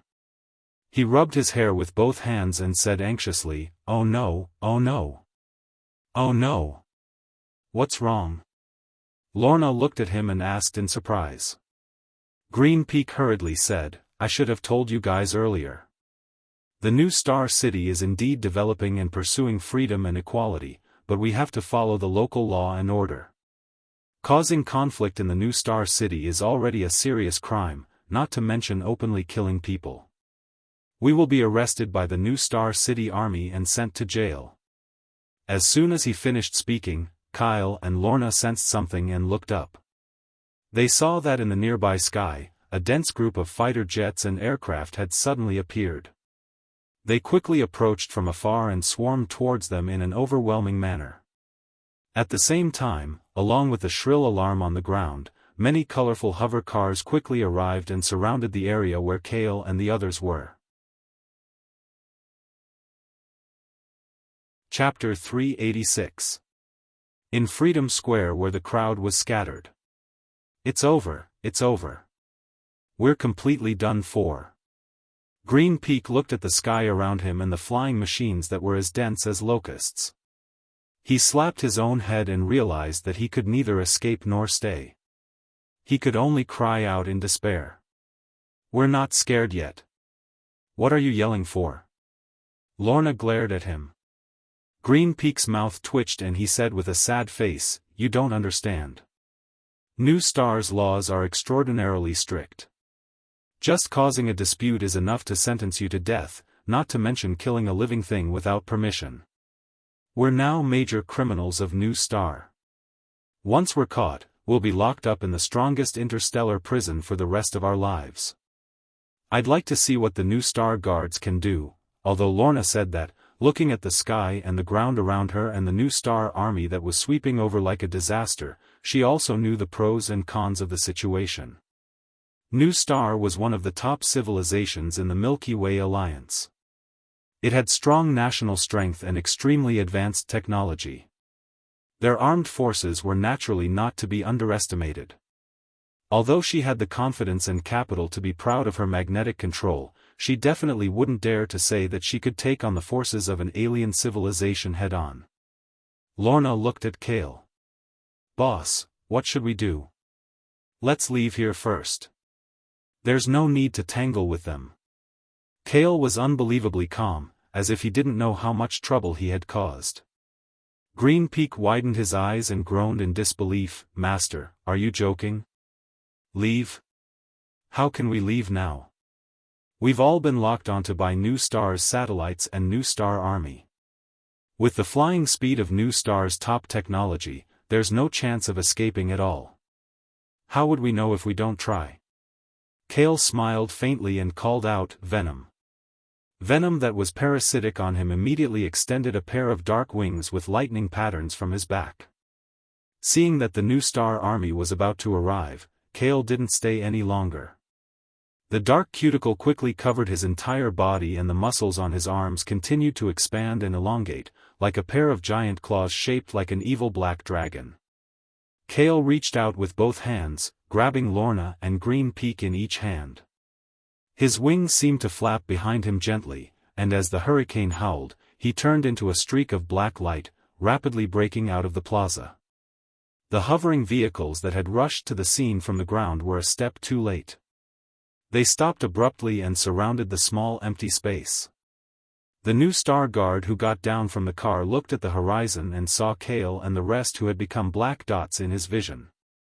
While he was shocked, he hurriedly opened the communication channel of the nearby New Star Army. "An emergency has occurred. The criminals know how to fly. I repeat, a group of criminals is escaping by flight. There are 4 of them in total. They are escaping at supersonic speed toward the east side of Freedom Square. Airspace Defense Forces, please intercept them immediately." "Understood.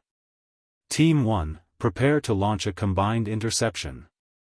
The other teams, give chase. We can't let the criminal escape." Countless responses rang out, and the aircrafts that were gathering in Freedom Square all adjusted their course. Their engines roared as they sped up, chasing after Kale and the others who were breaking through the air. No matter what the situation on New Star was like outside, inside New Star, the New Star Army was the absolute ruler. Over the past few decades, countless outsiders had caused trouble on New Star, but as long as the New Star Army arrived, the dispute would be declared over. And today, at noon, this farce seemed to have just begun. In the sky above the bustling city of the New Star Empire, the aliens could see countless warcrafts and unmanned aircrafts of the New Star Army flying in the sky like a large dark cloud. They buzzed as they followed closely behind the dark Kale. The distance between the two was still rapidly closing. Wow, they're coming. Green Peak's waist was grabbed by Kale's left hand, as if he was suspended in midair.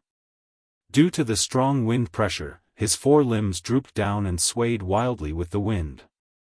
As he wailed, even his saliva splashed all over himself. Lorna and Baibo were in a better state.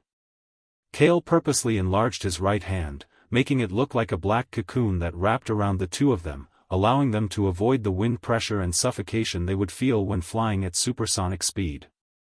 Hearing the dense engine sounds behind him, Kale didn't say a word and turned back slightly.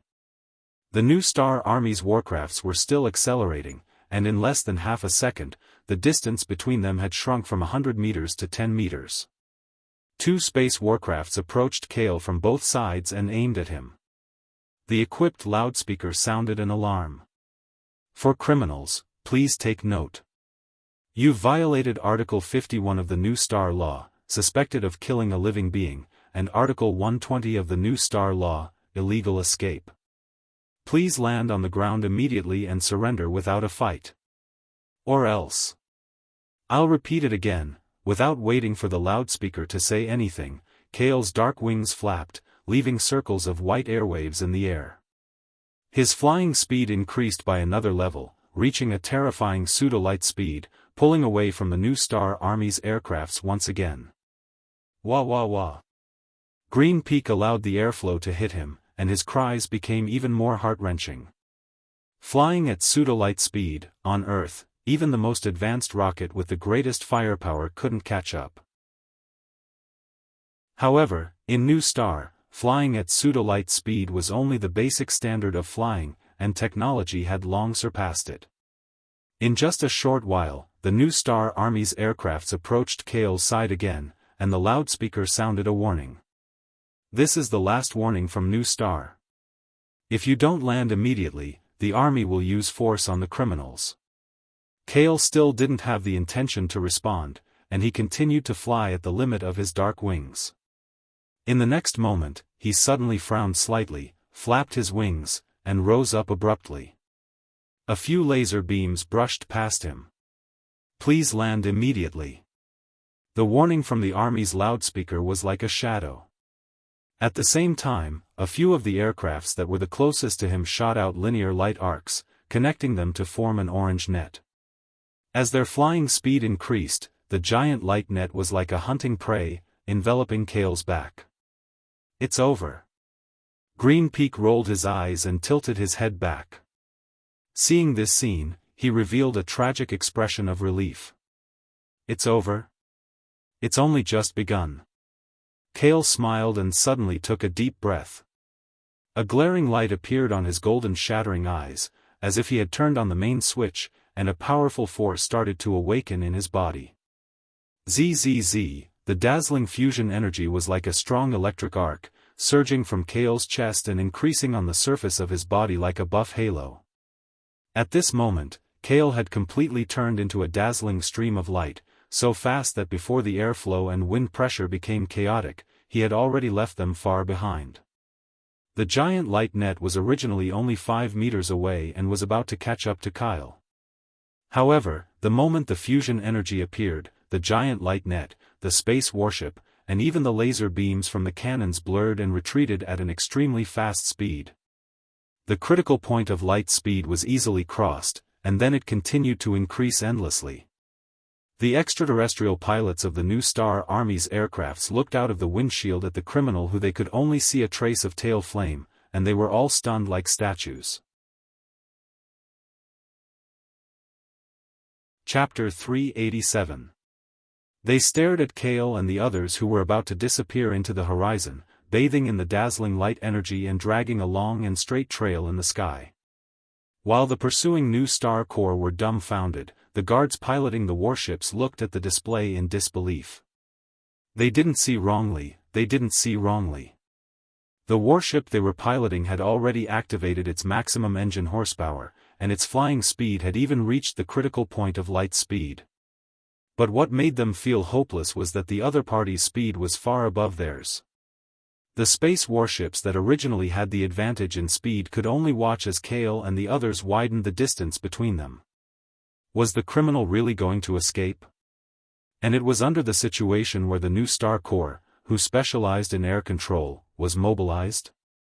The arrogant alien guards of the new Star Corps naturally couldn't accept this fact, but the distance between the two parties continued to widen. They could only bite the bullet and continue to chase after them. Air Control Team, has the criminal been successfully intercepted? The ground troops saw that the new Star Corps' warships in the sky didn't respond for a long time, so they connected to the communication channel to inquire. In the end, the channel fell into silence because there was no response from the guards. The new Star Corps' Air Control Team and the piloting guards collectively shut themselves up.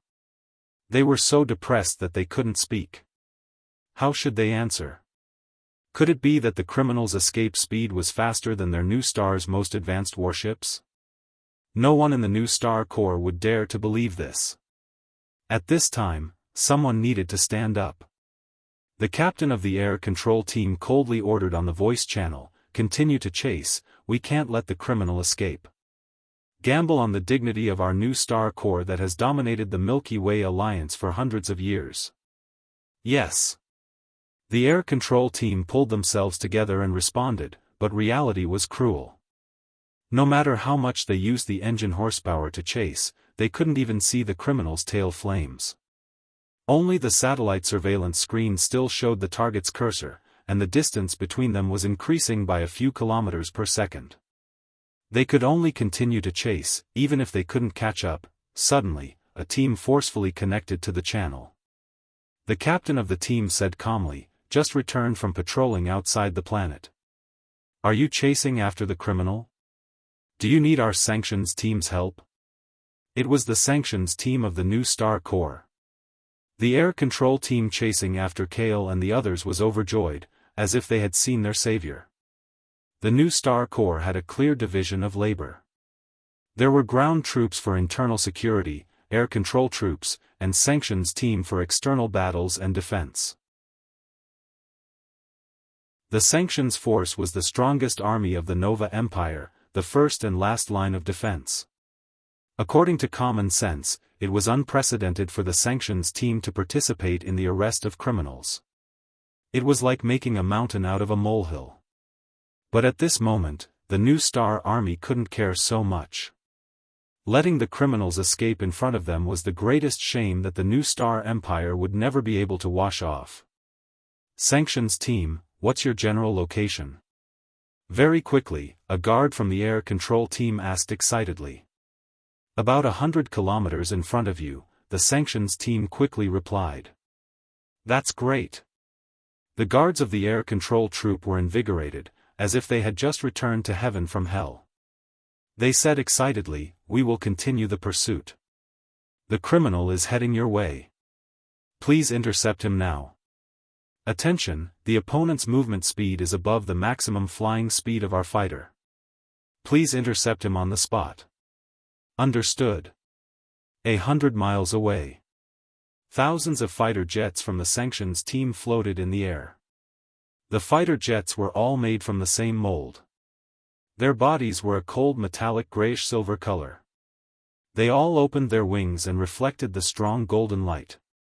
Like a well-trained and agile swarm of bees, they began to adjust their hovering positions row by row, from the top of the sky all the way down to the surface of the plains. Whoosh, Kale's body glowed with fused energy. He brought Lorna and the others and flew across the sky like a meteor.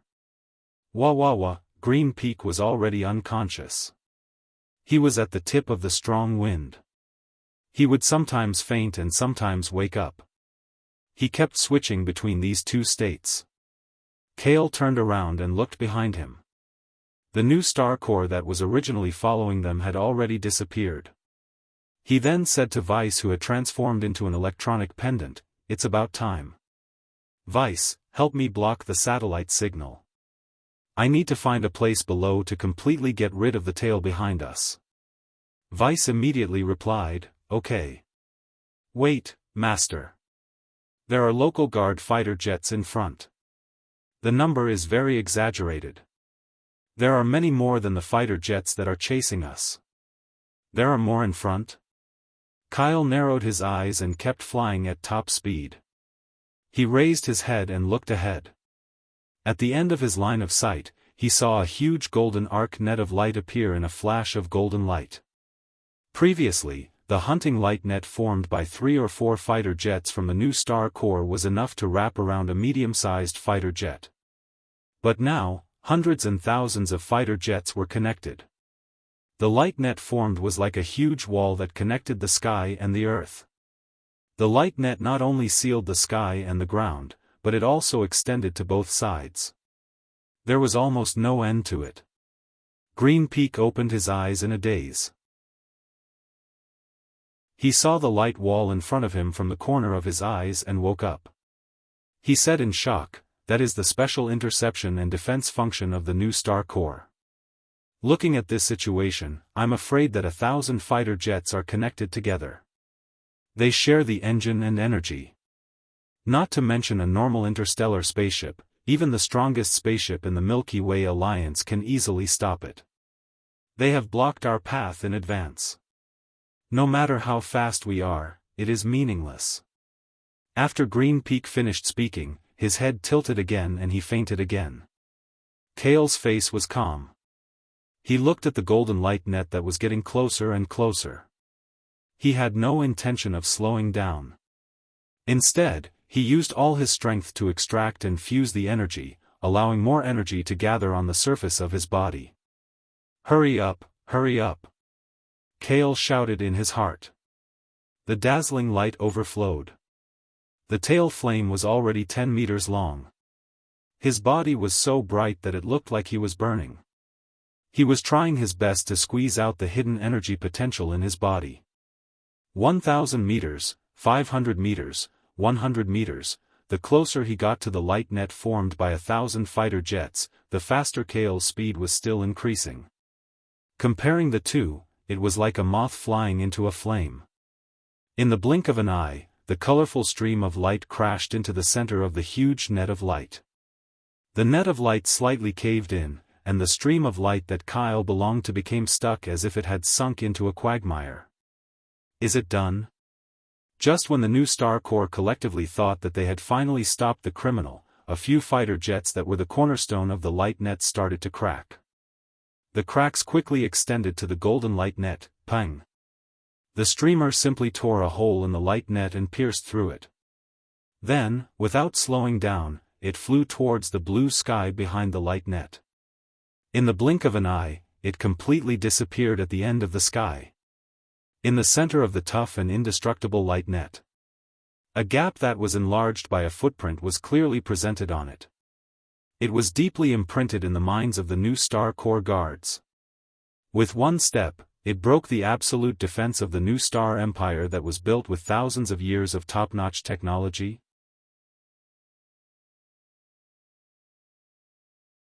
Chapter 388. On this day, the people of New Star were surprised. They didn't know what happened on New Star, so the upper echelons ordered a temporary lockdown on New Star's entry and exit, and sent out the entire New Star Corps. For a moment, the sky and ground were filled with patrolling robots, and every armed alien guard was searching the planet's interior with red eyes. On the other side, somewhere in the outskirts of New Star Empire, an Eagle fighter was parked inside the dense forest, with its stealth mode activated. With the top technological creation vice in charge, not to mention global satellites and aircraft scanning, even if they were close enough, they wouldn't be able to detect it. Kale used the fusion energy to greatly increase his body's strength and flew at extreme speed. After breaking out of the new Star Corps' encirclement, with the help of the AI vice, he summoned the Eagle fighter and hid here, hiding from the chaos outside. Inside the Eagle fighter, under Lorna's careful care, Baibo's wounds were bandaged, and with a dose of fast-acting nutrition, his body quickly recovered and he woke up. On the bed in the lounge, Baibo slowly got up, rubbed his beastly eyes with his claws, and looked around the unfamiliar interior of the fighter. When he saw Kale standing at the side, he suddenly jumped over. Lorna was shocked. She thought Bai Bo was going to attack, and was about to use her ability to stop him, but the next moment, she was dumbfounded. Bai Bo's claws tightly hugged Kale's thigh, and he sobbed with tears and snot, "Kale. I'm not dreaming, I can't believe I can still meet you, this is great. It's okay, it's okay." Kale didn't know whether to laugh or cry. When he was on planet Sokka, although Bai Bo was timid and cautious, he still had a certain amount of combat power as a scavenger. He didn't expect that he would be reduced to a thief who didn't even have enough to eat in New Star. Kale was puzzled. He pulled Bai Bo away from his thigh and put him back on the bed.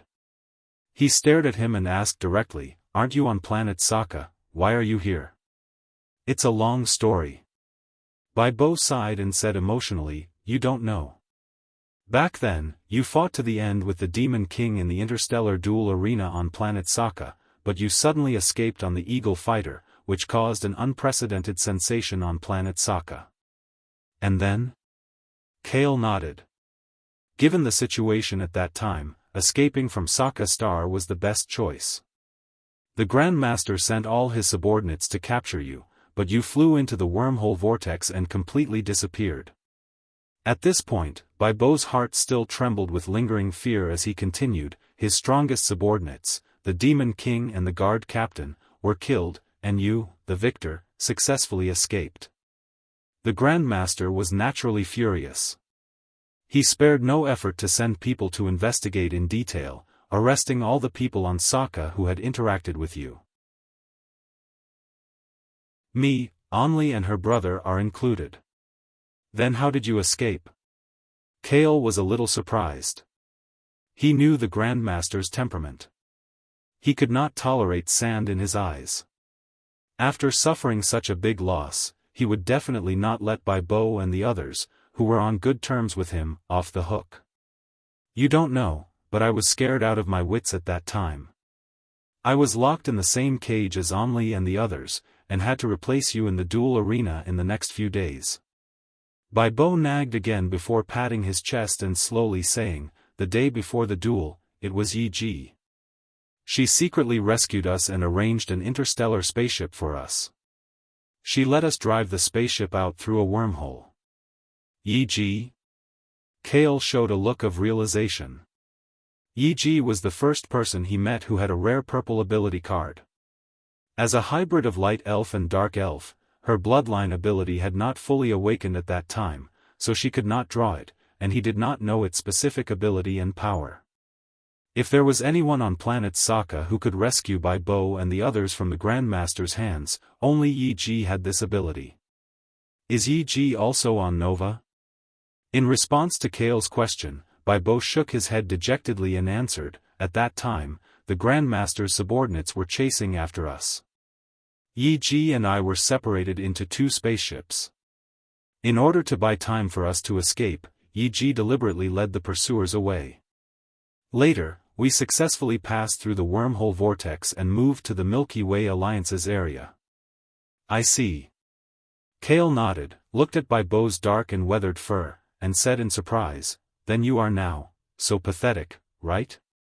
Bai Bo finished his sentence, and said with tears in his eyes, "Although we escaped from planet Sokka, when we came to the Milky Way Alliance, we were unfamiliar with the place and people. Originally, we wanted to find a peaceful and stable civilized planet to live, but who knew that we would be so unlucky as to run into the interstellar hunter group. Only and I were robbed of all our belongings, including the spaceship we were driving, and we were sold to human traffickers as slaves. I went through a near-death experience before escaping from an interstellar slaughterhouse." Kale was speechless. It seemed that Bai Bo's experience could only be described with the word miserable.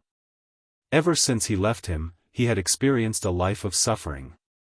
No wonder he cried and screamed every time he saw him, wanting to hug his thigh. "Then, do you know where Only and her brother were sold to?" Kale thought that since they were implicated by him, if he knew their location, he might as well rescue them if he had the ability. "I don't know. We were sold separately. They were much more valuable than me, so they should have been sold to some high-end extraterrestrial customers. Bai Bo was unusually depressed. He was still brooding over the fact that he was classified as an edible creature. "Boss, he looks quite pitiful. Why don't we take him in?" Lorna blinked and shook Kale's arm affectionately. Kale nodded and said to Bai Bo, "Then you can come back with me." "Okay. I will definitely become a sharp weapon in Mr. Kale's hands. I have confidence." Bai Bo excitedly clenched his claws and said with determination. "No need, you can just be a mascot that shouts, 'Nice.'" Kale laughed in his heart. At this moment, someone suddenly knocked on the door of the lounge. After he ordered Vice to open the door, Green Peak walked in humbly with his back bent. "Master, about the intermediary." Green Peak hadn't even finished speaking when Bai Bo suddenly jumped up and quickly hid behind Kyle. Trembling, he stuck his head out to look at Green Peak and cried out in horror, "Why are you here?" Green Peak also recognized Bai Bo. He looked very awkward and hesitated to speak. Seeing this, Kale understood and said, "Bai Bo, don't tell me the person you were talking about is the interstellar hunter group that Green Peak is in?" "That's right. It's him. I would recognize him even if he turned into ashes." Bai Bo's hair stood on end as he stared at Green Peak fiercely. "Brother Bai Bo, this is a misunderstanding. Listen to me." Green Peak said embarrassedly, "I was just following Captain Leo's orders. I really didn't mean to capture you guys." "You bastard." Bai Bo clenched his teeth and rolled up his sleeves as if he was about to fight.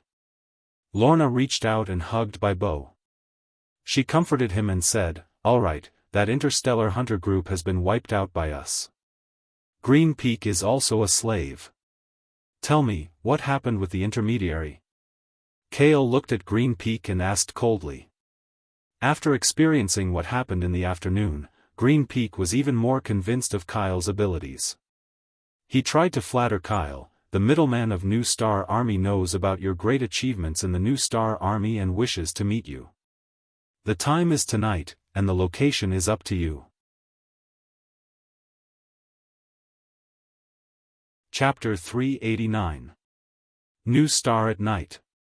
2 crescent moons hung high in the dark blue night sky. The bustling steel cities all over the planet were brightly lit, competing with the natural bright moonlight in the sky. This was the planet that never sleeps, built on top of the Milky Way Alliance's technological civilization. When the strangely shaped alien residents began their nightlife, the New Star Corps inevitably concentrated their defense outside the planet. A colorful hover car drove into the new city from the suburbs, passed through a series of security checks, and finally arrived at a relatively remote alien bar. "Sir, you've arrived." The hover car driver got off, politely opened the door, bowed his head and made a "please" gesture. First, a pair of black boots stretched out, and then a young, thin, black-haired man walked out from the back seat. He nodded slightly at the dwarf-like alien driver and threw out a small bag of Milky Way Alliance currency. The alien driver hurriedly caught it, weighed it in his hand, and suddenly smiled and thanked him again and again. After the alien driver drove the hover car away, the black-haired man looked up at the bar's signboard, reached out and pressed the doorbell next to the closed door. A camera in the corner of the building was activated, and the flashing red lens was aimed at the young man's face. "Outsider, please state your identity and purpose." A hoarse and low voice sounded. The black-haired man frowned slightly, and did not make any unnecessary movements. He only used 2 fingers to snap his fingers, and a ray of dazzling light instantly shot out from his fingertips, quickly and violently bursting into the camera in the corner. In this new star empire, there seemed to be nothing more representative of one's identity than the fusion of energy. Boom!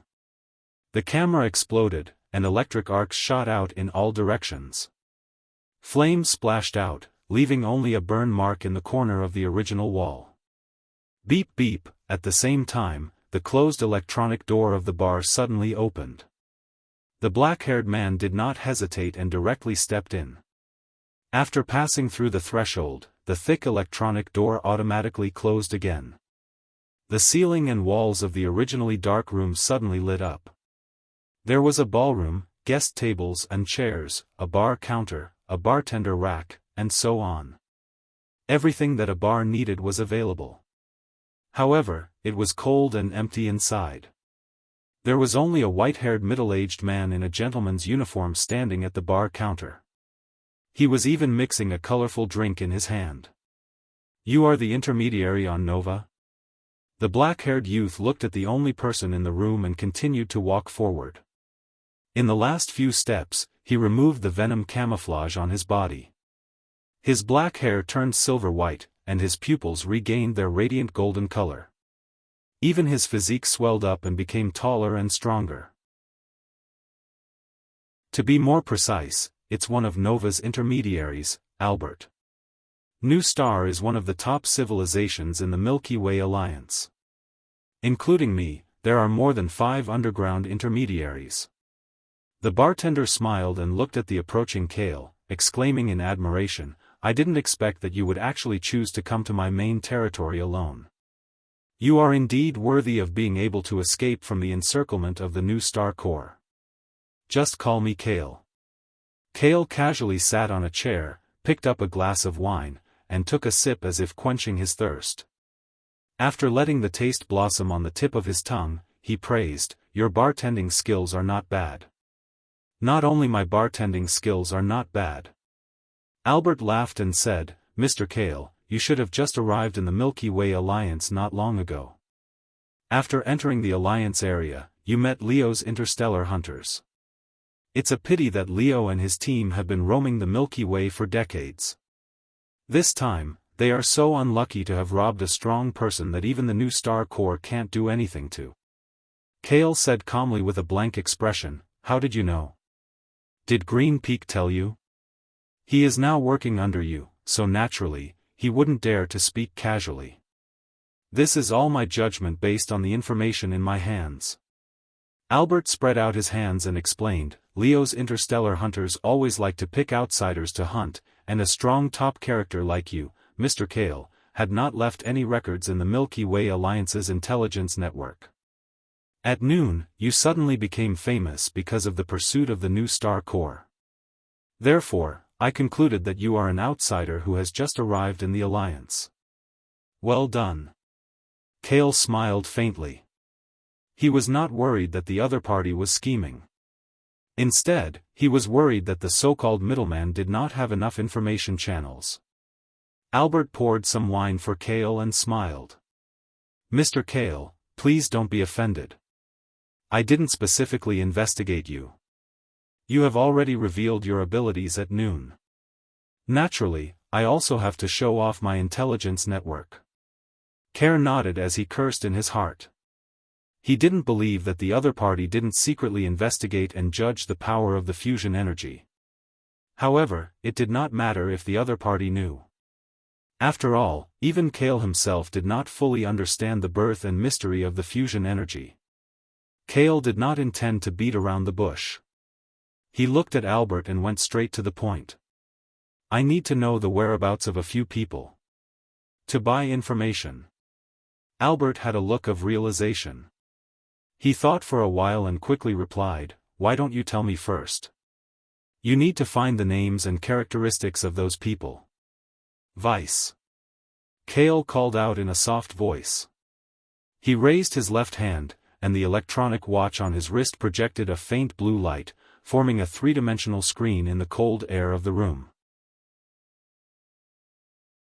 Howard, who looked like a gentleman with a mustache, Logan, who looked cool and wolf-like with a buzz cut, and Lucy, who had beautiful blonde hair. Their names and faces were displayed on the screen. Kale looked at the 3 extremely familiar faces on the screen, and his heart was filled with melancholy. They were his first employees, subordinates, and lovers.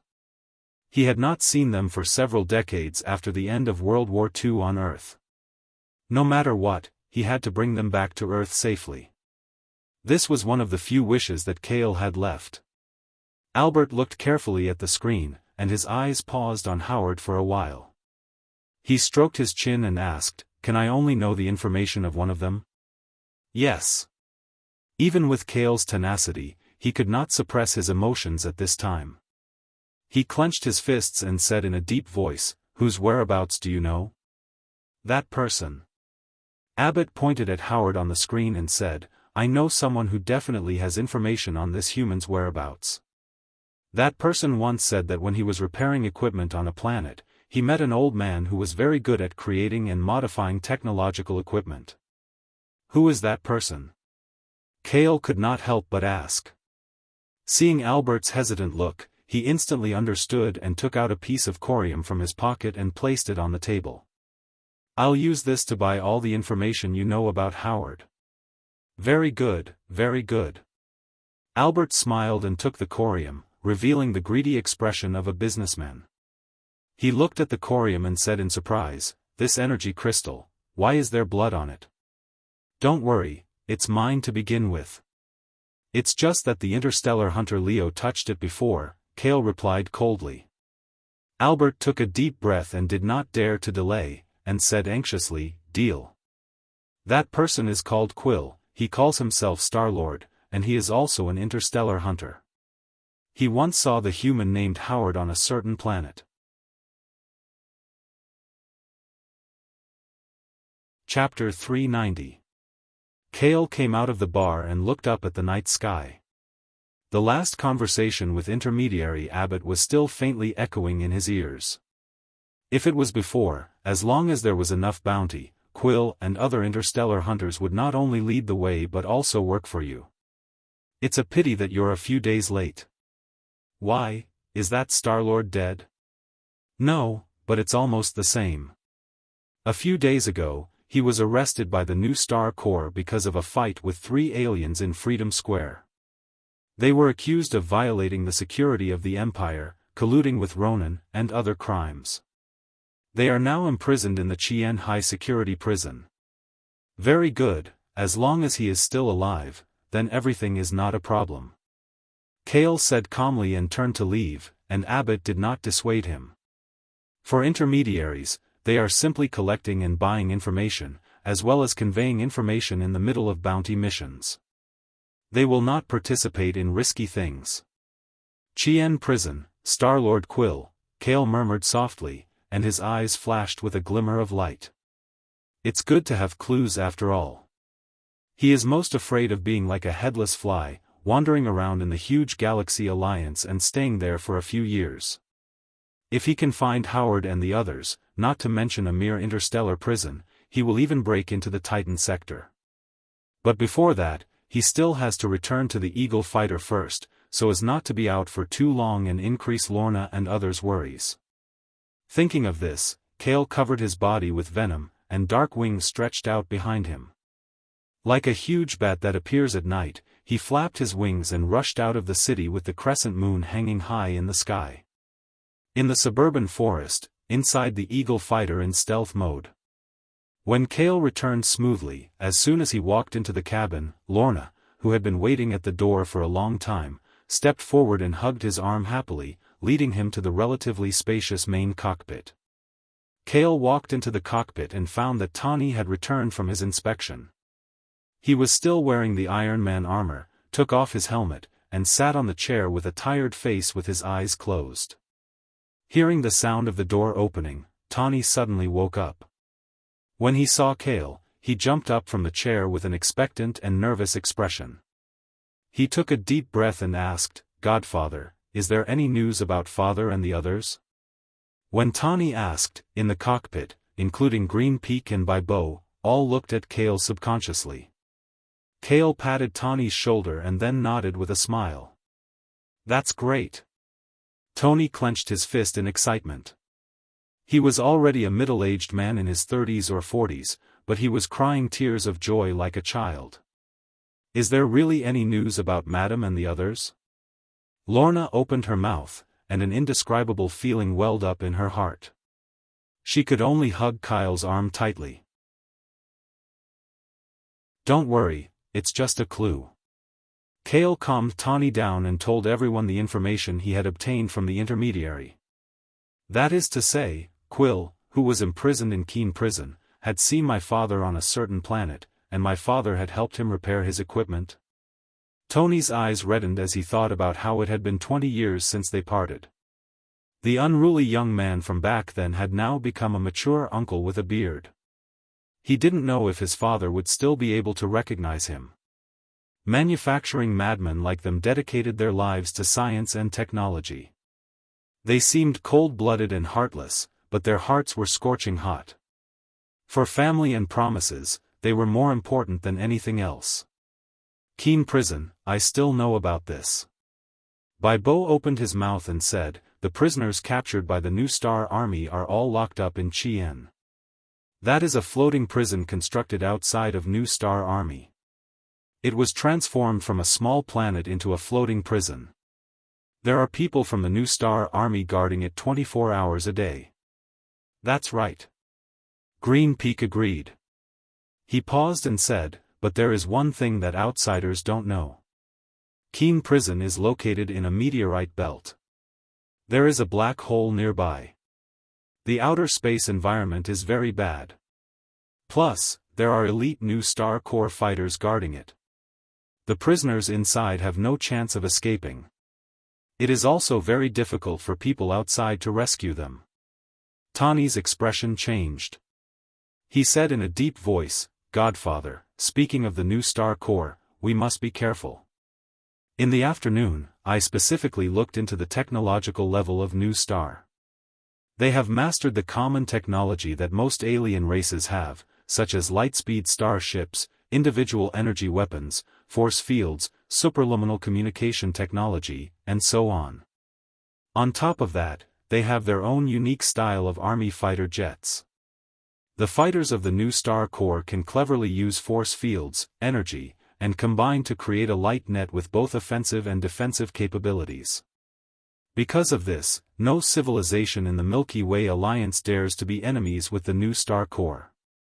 Once we meet them. As Tani spoke, he suddenly felt that the atmosphere in the room was not right. Kale did not speak. The others looked at him strangely. What's wrong?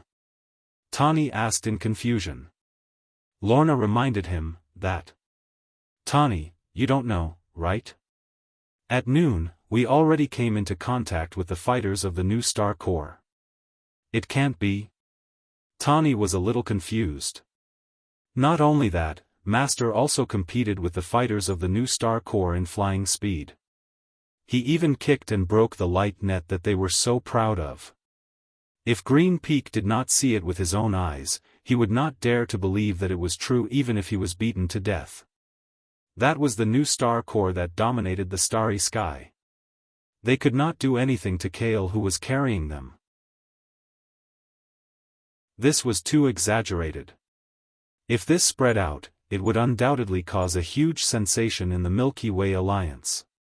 Okay, then pretend that I didn't say anything. Tani shrugged. The existence of Godfather, for him, could not be understood by common sense. After a detailed discussion, everyone put the decision-making power and eyes on Kale as the backbone. Kale pondered for a moment, as if he knew Star-Lord, and inexplicably said, Star-Lord is involved in too big a matter, and it should not be delayed. Green Peak, lead the way, we are now flying the fighter to Keen Prison. Half an hour later. In the vast space outside the New Star, a few light-years away, on a star belt full of broken meteorites, there stood a black-gray steel fortress prison the size of an asteroid. From time to time, there were aircraft patrolling back and forth around it. The Eagle in stealth mode approached the side of the star belt and stopped far away, looking at the heavily defended prison fortress from a distance of tens of kilometers. In the cockpit, Green Peak turned back and said seriously, Master. The fighter can't get any closer. If we get any closer, with the detection technology of the New Star, they will soon find us. Understood. You wait here, Tani and I will go and check it out. Kale waved his hand, and Tani, who was wearing the Iron Man armor, immediately followed. The two walked out of the cockpit and were about to leave the fighter through the rear hatch. Be careful, boss.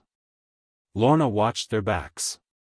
The punk girl who used to be unrestrained, handsome, and fearless, at this time held her hands together and prayed secretly in her heart, no different from a weak woman waiting for her husband to return safely.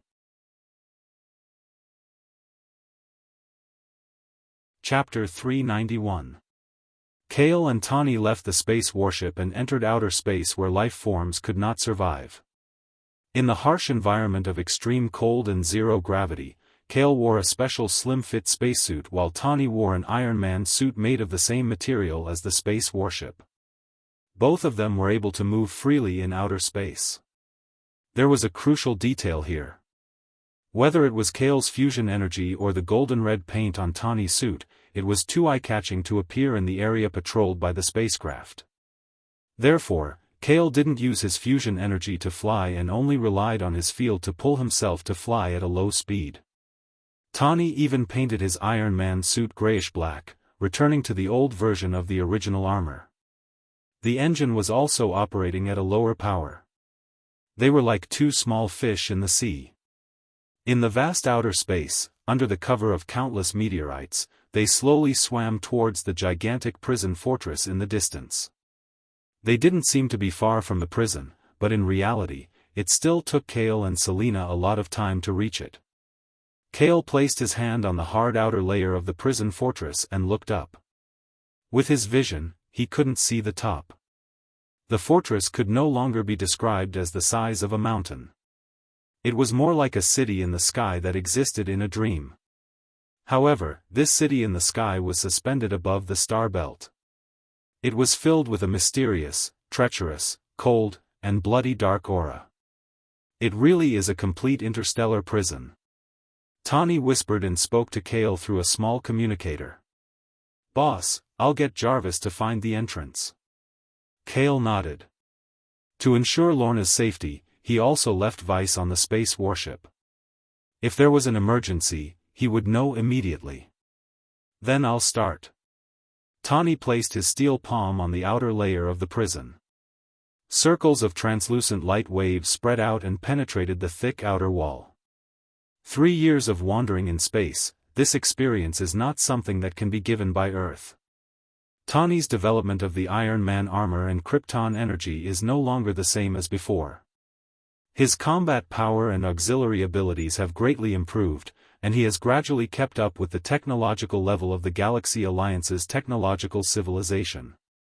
For example, the light-wave sonar was one of them. It could ignore the system defense and silently observe the internal structure of high-tech equipment. "Got it." Tani retracted his hand and waved at Kale before flying up the wall. Kale quickly followed. Tani stopped at a protruding steel plate. It looked like a small door that could allow people to pass through. There was a card on the side, similar to the escape doors of large buildings on Earth. "Jarvis, it's up to you." Tani stretched out his arm. The steel arm deformed slightly and extended a miniature mechanical claw toward the card on the switch. After a while, the door's green light flashed and suddenly opened to the left with a click. Whoosh! The moment the door opened, due to the great contrast between the pressure inside and outside, it instantly formed an extremely fast airflow that gushed out. One of the alien prison guards, who was wearing a protective suit and holding a laser gun, was obviously patrolling the inner corridor. Unfortunately, he was wrapped in the airflow and was sent flying out. Not good. Kale was quick-witted and instinctively activated the fusion energy. Dazzling flames flickered on the surface of his body, and his already strong Protoss body was greatly strengthened. A flash of lightning could be seen. The scene that was about to go out of control a moment ago, and the next moment, the escape door was closed again. Kale, Tani, and the prison guards' figures were nowhere to be seen.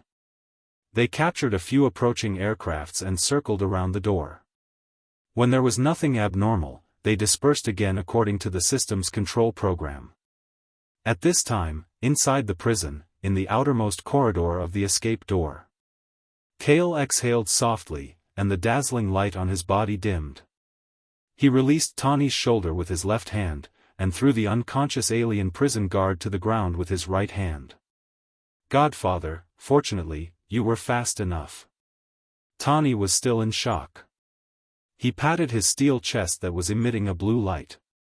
At that moment, as a human, he could not react at all. Kale had safely resolved everything by relying on the speed of light. "This is just the beginning, be careful." Kale said to Tani, looked down at the unconscious prison guard, and said to the symbiotic body attached to his body, "Don't lie down all day, it's time to work, Venom." "Yes, Master." Venom's lazy response sounded in his mind, and then linear mucus overflowed from Kale's shoulder. The liquid turned into sharp tentacles, lifted the prison guard's protective helmet from his neck, and fiercely pierced into the skull of the unknown alien life form. Tani was obviously used to this. He remained vigilant and scanned the cold steel corridor around him. Venom's tentacles twitched for a while, forcibly reading information in the other party's brain tissue, filtering out negative and unnecessary memory fragments, simplifying them layer by layer, and then conveying them to Kale through himself. When the tentacles were retracted into his body, the prison guard's brain was dead and he lost his vitality. Kale nodded to Tani and said, "Okay, I already know the architectural infrastructure of Keen Prison, the distribution of armed defenses, and the location of the criminal classification." Tani thought for a while and said, "With the combat power of the two of us, if we attack together, can we forcibly break through the prisoner's cage and bring out the one called Star-Lord?" "Yes, but there are too many checkpoints from the periphery to the inner area. Even if we successfully find Star-Lord, the Nova Corps spaceship has already surrounded Keen Prison outside." Kale shook his head gently. "Outside the prison fortress is outer space. He has never tried to fly with people at the speed of light in space." "Then I'll go to the control center?" Tani continued to ponder. With the assistance of Jarvis, he is good at cracking and hacking databases, and he is used to the cultural route of stealing the base. "Okay. You go to the control center, and I will disguise myself as a prison guard to find the target. Once I succeed, I will give you a hint. You immediately create chaos, and we will take the opportunity to escape the prison together." "No problem." After the two finished discussing, they did not delay and immediately took action. Tani took off the prison guard's protective suit and put it on his steel coat, and took away the key and identity card. Without the camouflage skill, he could only use this most simple and crude method. Kale looked at the prison guard's body who had been stripped to his underwear, took off the gloves of his spacesuit, and pointed his white and slender palm at the ground. With a scorching golden flame falling, the prison guard's body evaporated into a layer of faint dust in just half a second. Then, Kale's body continued to expand, growing taller and bigger, and the prison guard uniform appeared out of thin air. In the blink of an eye, he looked exactly the same as the prison guard who had been destroyed.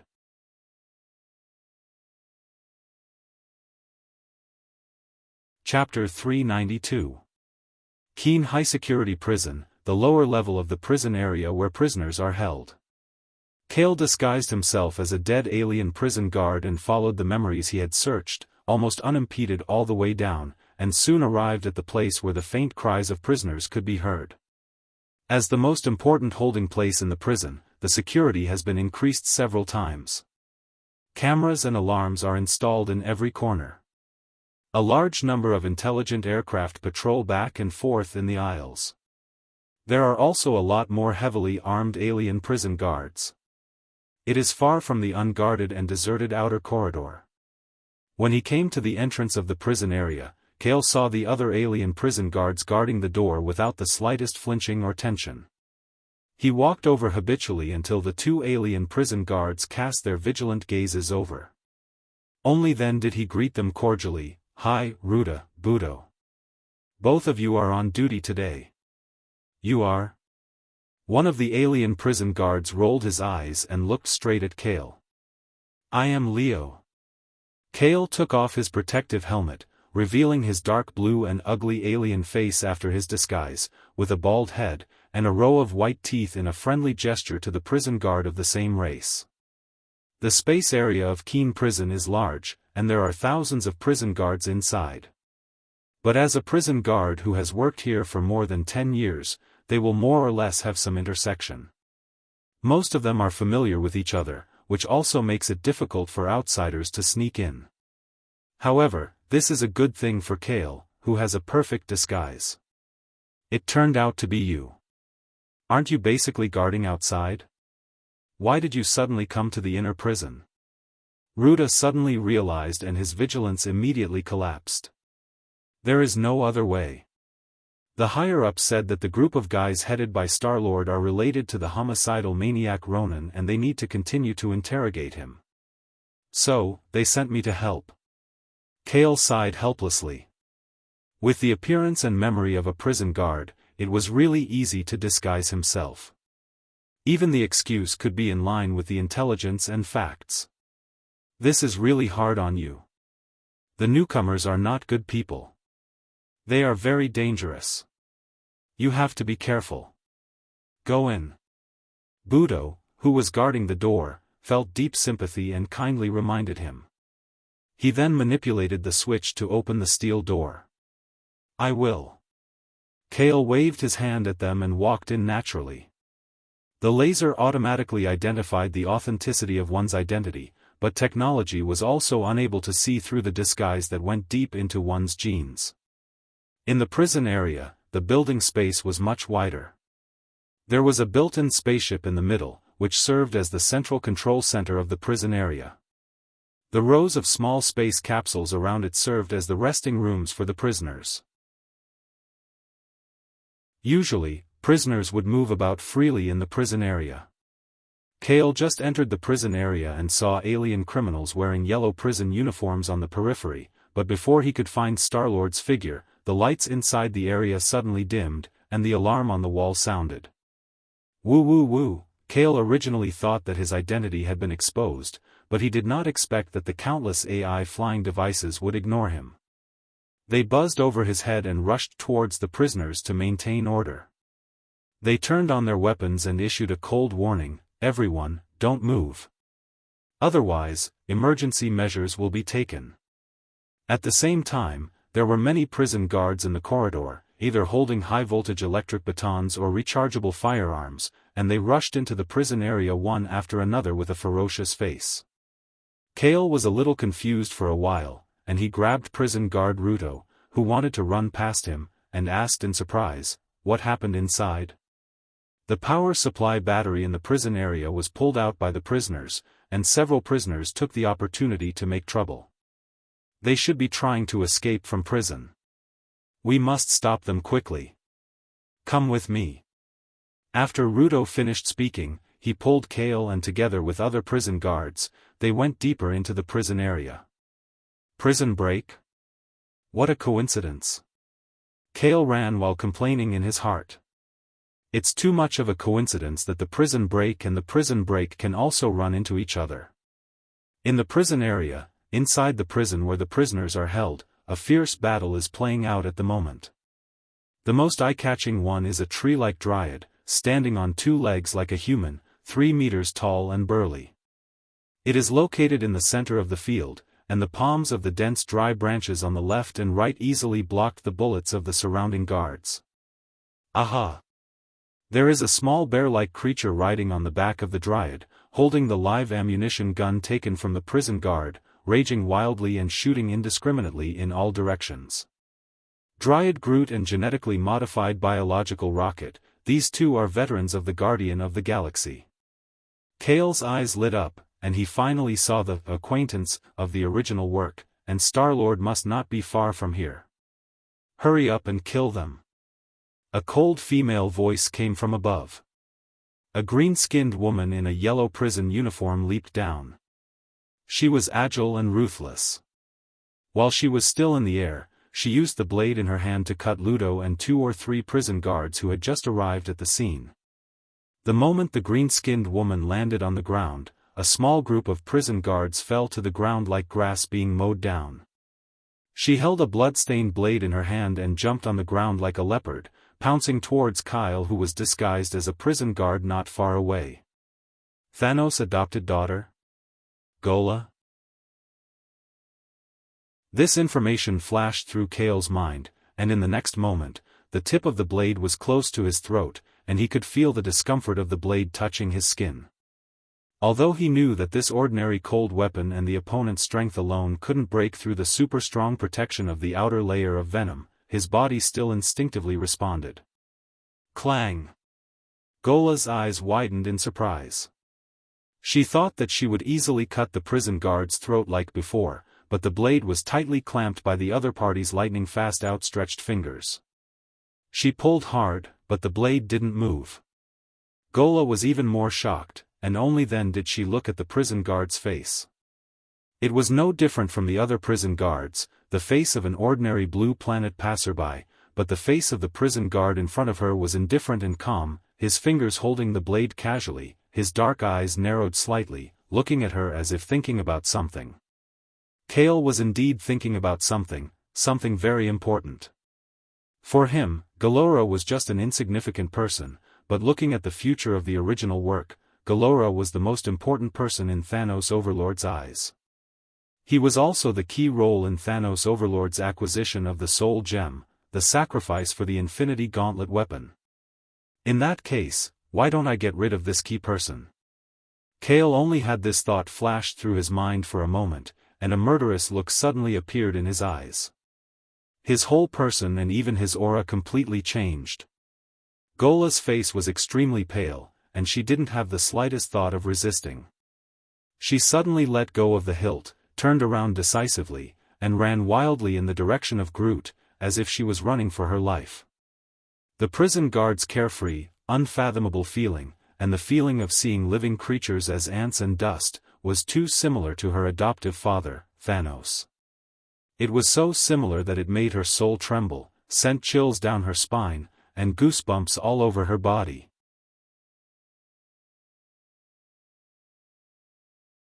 Chapter 393. Kale pinched the tip of the sword with 2 fingers and looked at Galmola, who was fleeing in a panic. His murderous intent had only lasted for an instant. Since he had the idea, there was no need to hesitate. He put it into action in the next moment. He turned on a certain switch in his body, and dots of dazzling energy appeared between Kale's fingers. The alloy blade that he had been pinching suddenly cracked from the tip of the sword. The cracks extended and branched, quickly covering the entire body of the sword. Every crack had a faint glow. Go! Kyle spat out those words calmly. The blade then exploded, turning into countless small, sharp shards.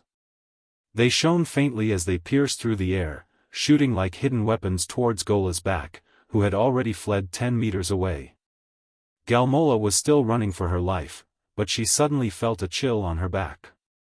Her rich combat experience gave her a very frightening illusion. No matter if she continued to sprint forward, roll, or dodge left and right, she could not avoid the attack of the man behind her. The fragments had sealed off all her escape routes. It was as if the scimitar of the Grim Reaper was on her neck. No matter what, she had no way to resist or escape. It's over. Galmola's mind was blank. This was the last thought that flashed through her mind. She saw the genetic creature, Rocket, in front of her, waving at her. Then she felt something tighten around her waist, and her body was suddenly pulled toward Rocket. Then, dense and thick branches opened into an umbrella shape, quickly covering their fragile bodies completely. Chi. The alloy fragments were like enhanced versions of Gatling bullets, piercing the tall, wide, and tough body of the tree into a sieve. Some of the wounds could be seen directly from the front. They were nailed into the steel inner wall without slowing down.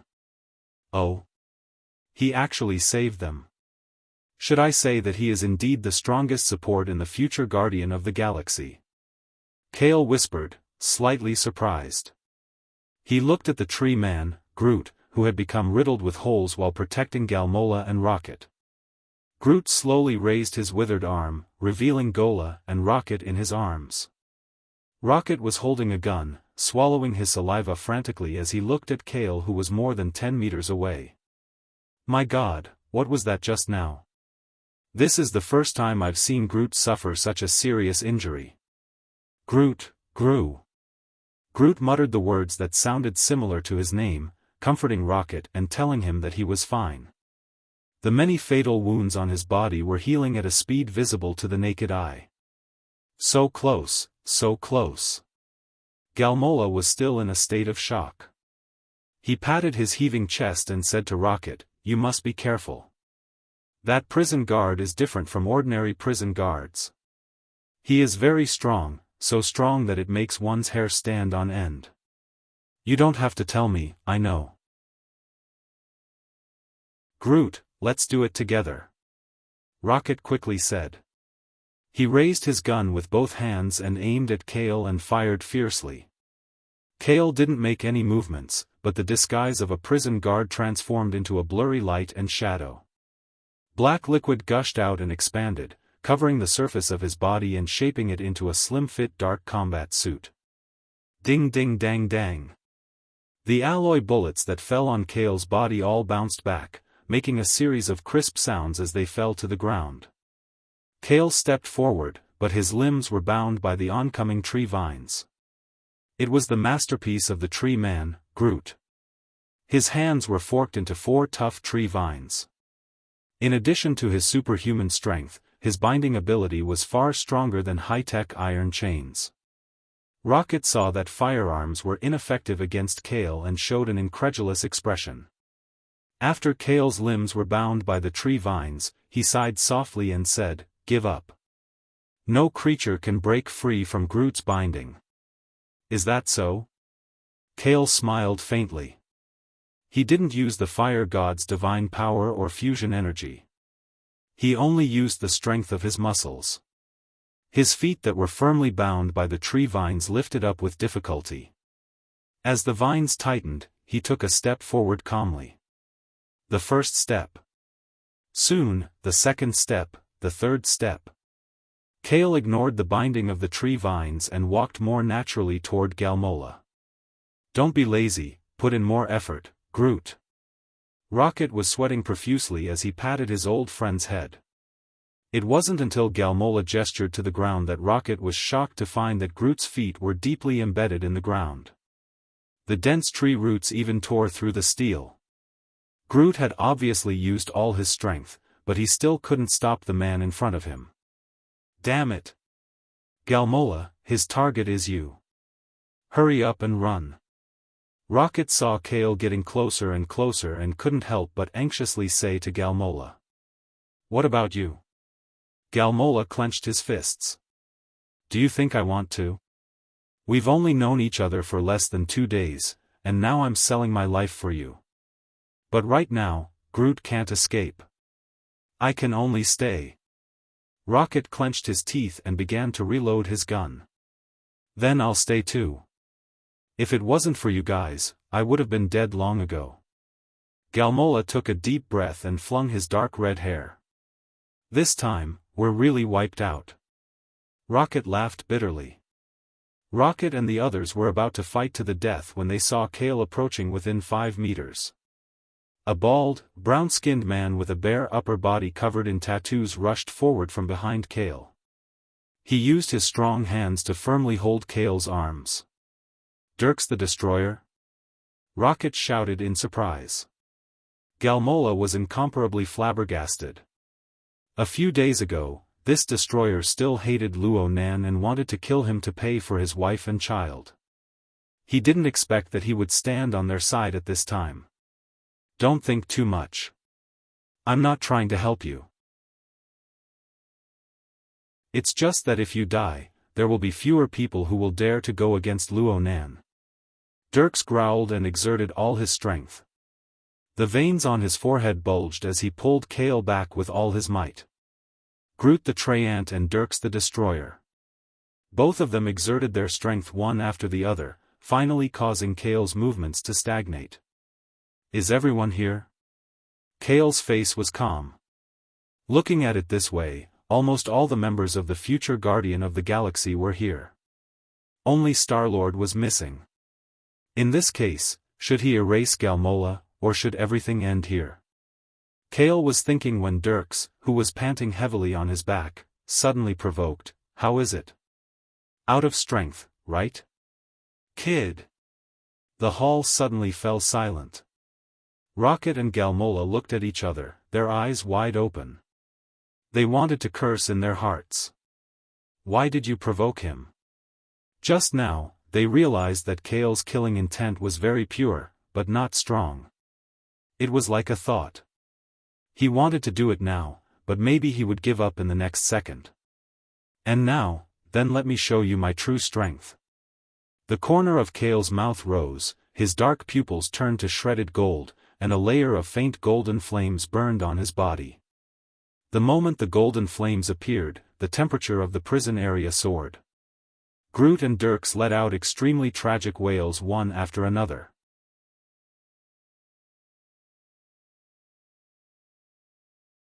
Chapter 394. At the bottom of Chine Prison, in the prison area. The destroyer, Drax, who was known for his thick skin and powerful strength, had completely let go of Kyle's arms and back. He curled up and twitched as he fell to the ground, his mouth constantly making sounds of cold air being sucked in. His strong bare chest was scorched black, as if it had been grilled on a fire for a while, emitting a faint smell of meat. On the other side, the Ent Groot kept retreating, wailing, "Groot," in his mouth. The vines that had turned into arms also let go of Kale, and they were covered with burning golden flames. Despite swinging hard in the air or whipping on the steel floor, the flames on the vines showed no signs of extinguishing. Instead, they became more and more vigorous and extended to the Ent's body. "Groot! Pull yourself together, Groot!" Rocket was on Groot's shoulder, shaking violently with the Ent's body. He looked anxiously at Gola beside him. "Hurry up and find a way to save him." "You don't have to tell me, I know." Gola took a deep breath and suddenly jumped forward from Groot's shoulder. He pulled out a brand new blade from his back and slashed at the center of the fire tree vines. Chi! For parts of the burning vines were cut off and fell to the ground. They were quickly covered by golden flames and quickly burned into a layer of black ashes. Groot retreated to the corner of the wall, his remaining vine arms emitting green smoke. He looked at Kale, who had returned to his original human form, with great fear. At this time, Kale was wearing a dark venom suit, his whole body was surrounded by faint golden flames, his silver hair had turned into wisps of burning flames, and his whole body was filled with palpitating divine power. In these 3 years of wandering in the universe, Venom naturally did not gain any fire resistance, but Kale's control of the divine power of fire was more delicate, and he could output the flames of the divine power through the suit. Of course, if the divine power was fully unleashed, Kale would completely turn into a flaming man, and even the blood in his body would boil at high temperature, and Venom would still not be able to symbiotically attach to his body. However, the flame itself restrained the Ent, and the destroyer was more resistant to physical attacks. Both of them had no means of defense or resistance against the divine flames of thousands of degrees Celsius, so there was no need to fully unleash their divine power. Gola.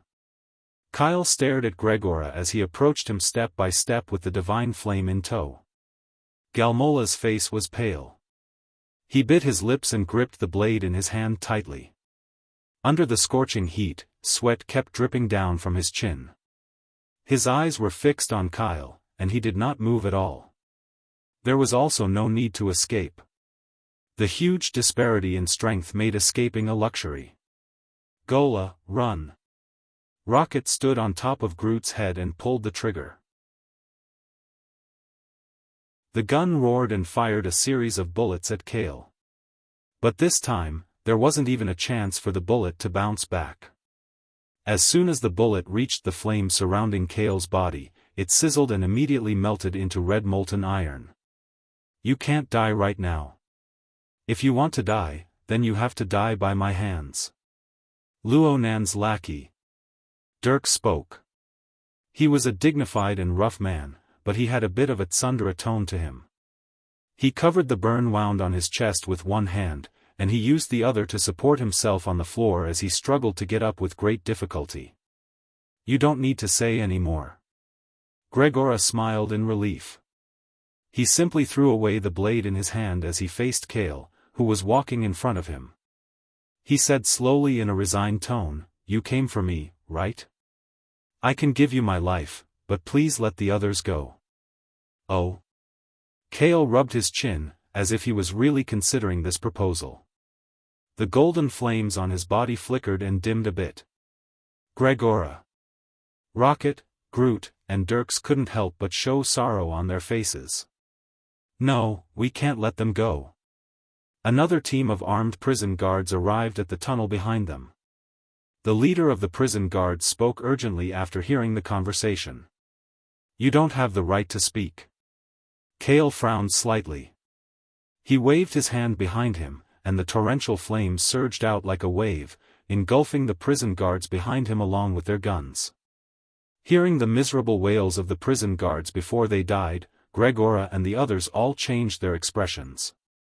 They really couldn't figure out the origin and intentions of the mysterious man before them. "Fine, I promise you. You die, and the others leave." Kale nodded. Gregora closed his eyes gently as if relieved of a burden. His tragic past flashed through his mind, and the shouts of Rocket and the others beside him could no longer be heard clearly. "Don't worry, I will do it quickly, and you will die without the slightest pain." Kale stretched out 2 fingers and formed a sword shape. Golden flames appeared on his fingertips and he pointed them at Gregora's defenseless forehead. Before his fingertips had completely fallen, there were already burn marks on Gregora's eyebrows. Seeing that Kale's fingers were about to penetrate Gregora's forehead, at the critical moment, a calm male voice hurriedly sounded, "Stop." Kale's fingers hovered between his eyebrows, and the flames were extinguished. Dark green blood streaked down Gregora's calm face. Everyone looked up and saw a human man in his early 30s. He was wearing clothes and armor made of various technological products. He carried a bulging backpack and held a metal robot prosthesis in his hand. He was panting as he stood in the corridor on the 2nd floor of the prison. "Star-Lord Quill, this time the Guardian of the Galaxy is really full." Kale looked at the newcomer and thought secretly in his heart. "Quill, where have you been for so long?" Rocket screamed in surprise. "I took the prosthesis you wanted and my backpack equipment." After Quill finished speaking to Rocket, he jumped down from the 2nd floor and said solemnly to Kale, "Everything can be discussed. Who are you, and why do you have to kill Gregora?" "I don't need a reason to kill. If you really want a reason, I can only say that her fate is bad and she is related to that person in the Titan sector," Kale said lightly. "In addition, my name is Kale, and I am from Earth." "Titan? You know Thanos?" Gregora's eyes widened in surprise. Quill's reaction was even more exaggerated. He blinked, looked up and down at Kale, and said excitedly, "I am also from Earth, fellow countrymen." "Wait, the name Kale, why does it seem like I have seen it somewhere before?" "Kale, Kale." Quill muttered a few words, his body trembled, and he blurted out, "Symbol of peace, Major General Kale." "No way, is it really the king?" "Quill, do you know him?" Rocket and others were a little confused, this reversal was too exciting. "Of course I know him. No, it should be said that everyone on Earth knows him. He is a legendary hero of our world." Quill was excited. He was taken away from Earth by the interstellar hunter Yondu when he was a child in the 1980s. Of course, he was familiar with Kale, who made a name for himself as a hero in World War II. "You are all humans, why are you so different?" Rocket was speechless, and the others deeply agreed. After all, Kale's combat power made them feel powerless and fearful.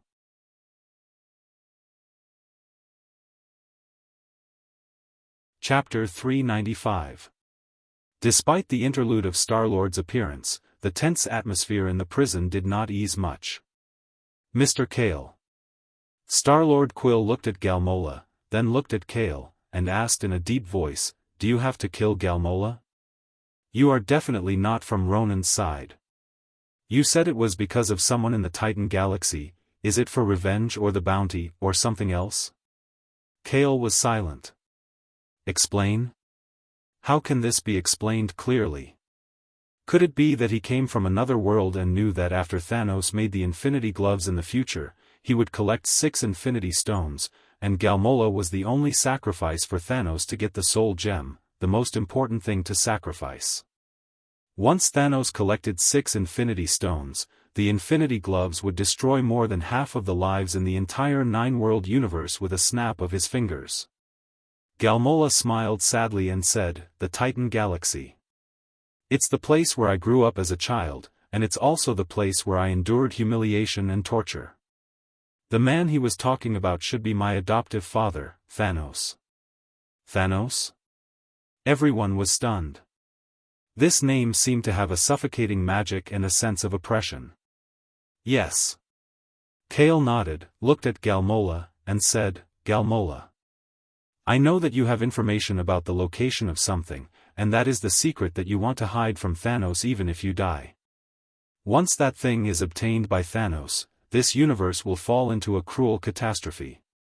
Galmola looked at Kale in disbelief as if struck by lightning. "How do you know about that?" Kale said faintly, "Not only that, I also know Thanos's purpose. Now you understand. Your existence will indirectly help Thanos. So, it's better to let you leave this world forever."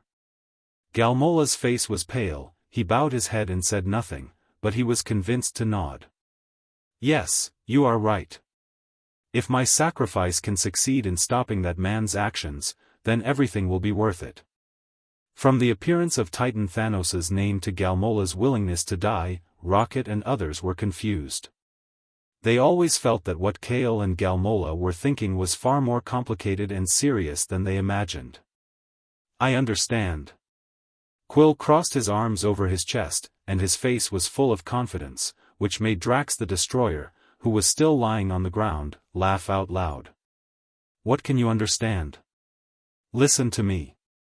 Quill snorted softly and said to Gola, "You know the whereabouts of something. That thing must not be discovered by your foster father, or the consequences will be dire. Right?" Galmola nodded. Quill turned sideways and said to Kyle, "Mr. Kyle, you don't want Thanos to get that thing, so you want to kill Gola who knows the secret. Right? More or less." Kyle shrugged. "Then it's fine."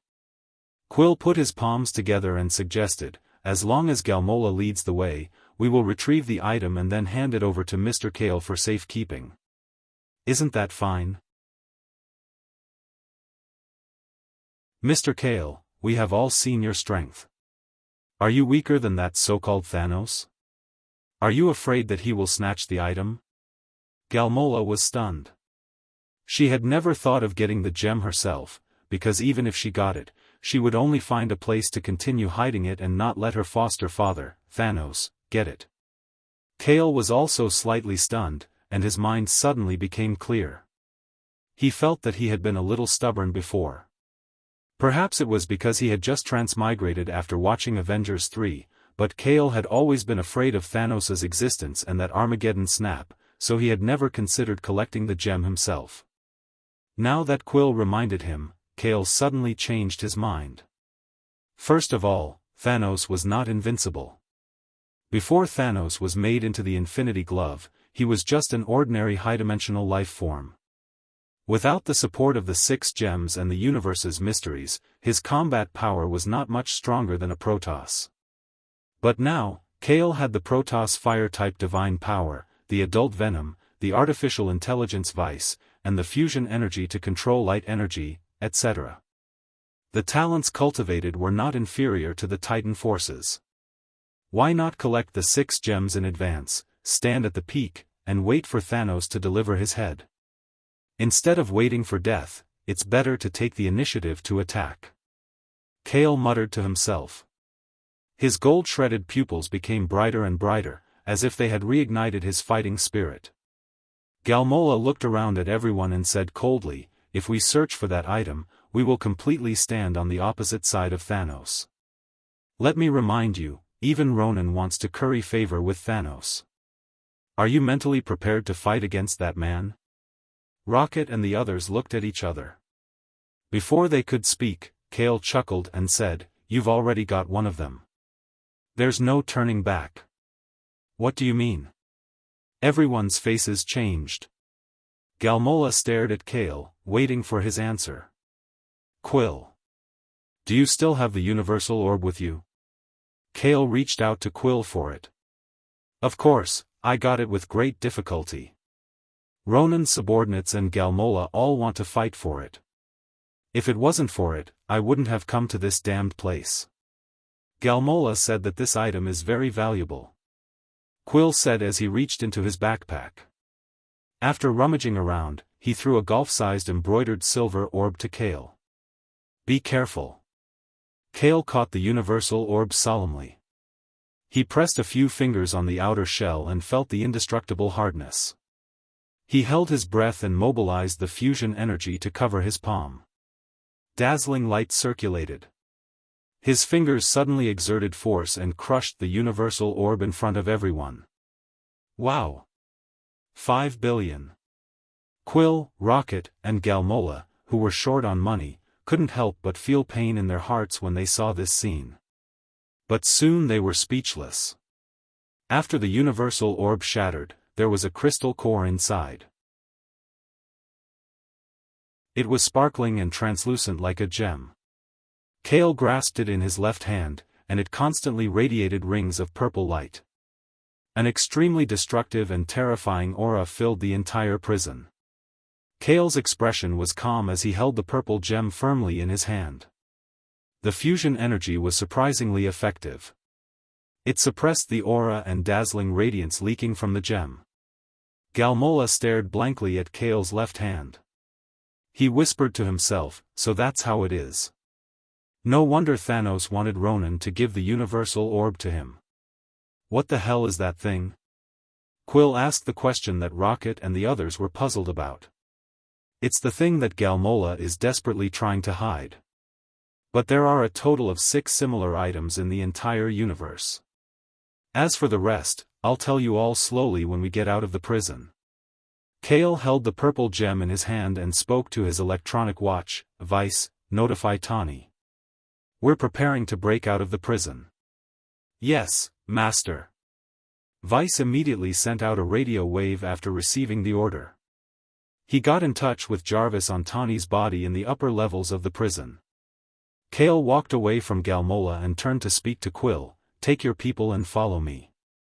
I'll take you all out of here first.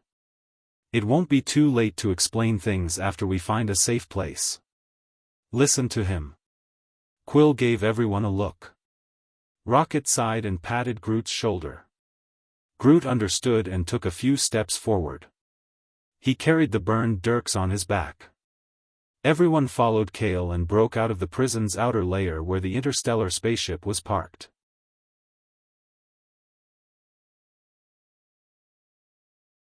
Chapter 396. Emergency alert, emergency alert. Several criminals are escaping from prison.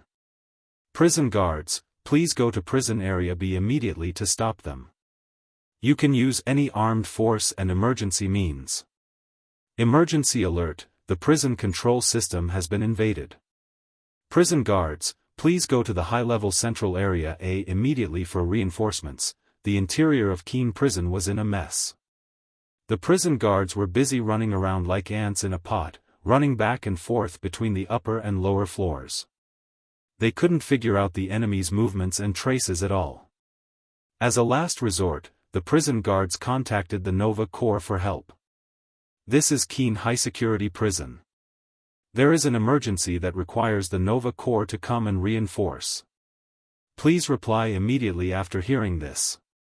At this time, an orange-blue space fighter, flashing with a gray-silver luster, ignited from the prison parking area and accelerated away from Keene prison, fleeing along the asteroid belt outside. Thor took off his steel mask, looked at Quill and the others sitting in their seats, and asked in surprise, Godfather, why did you bring so many people? Didn't you come to find Star-Lord alone? It's a long story. Kale said softly, and the dazzling light on his left arm suddenly dimmed. When he opened his palm again, the purple gem that was originally in his palm completely disappeared. At the same time, An item card entered the card space and climbed to the top at the fastest speed, glowing with a circle of dazzling crystal light. Power Gem, Infinity Gem that masters the profound meaning of power. Rare colorless item card. This gem has infinite profound meaning of power. It can infinitely enhance the user's physique and strength, instantly copy all physical attributes of superpowers, and make the user's own physical attack ability and defense ability close to an invincible state. It can absorb and release the enemy's energy attack, release a huge purple energy shock wave, completely destroy the space fighter spaceship, and even blow asteroids into pieces. Warning: the user needs extremely powerful strength to control it, otherwise, the user will be lost in the powerful force. Current status: can be summoned as a physical entity.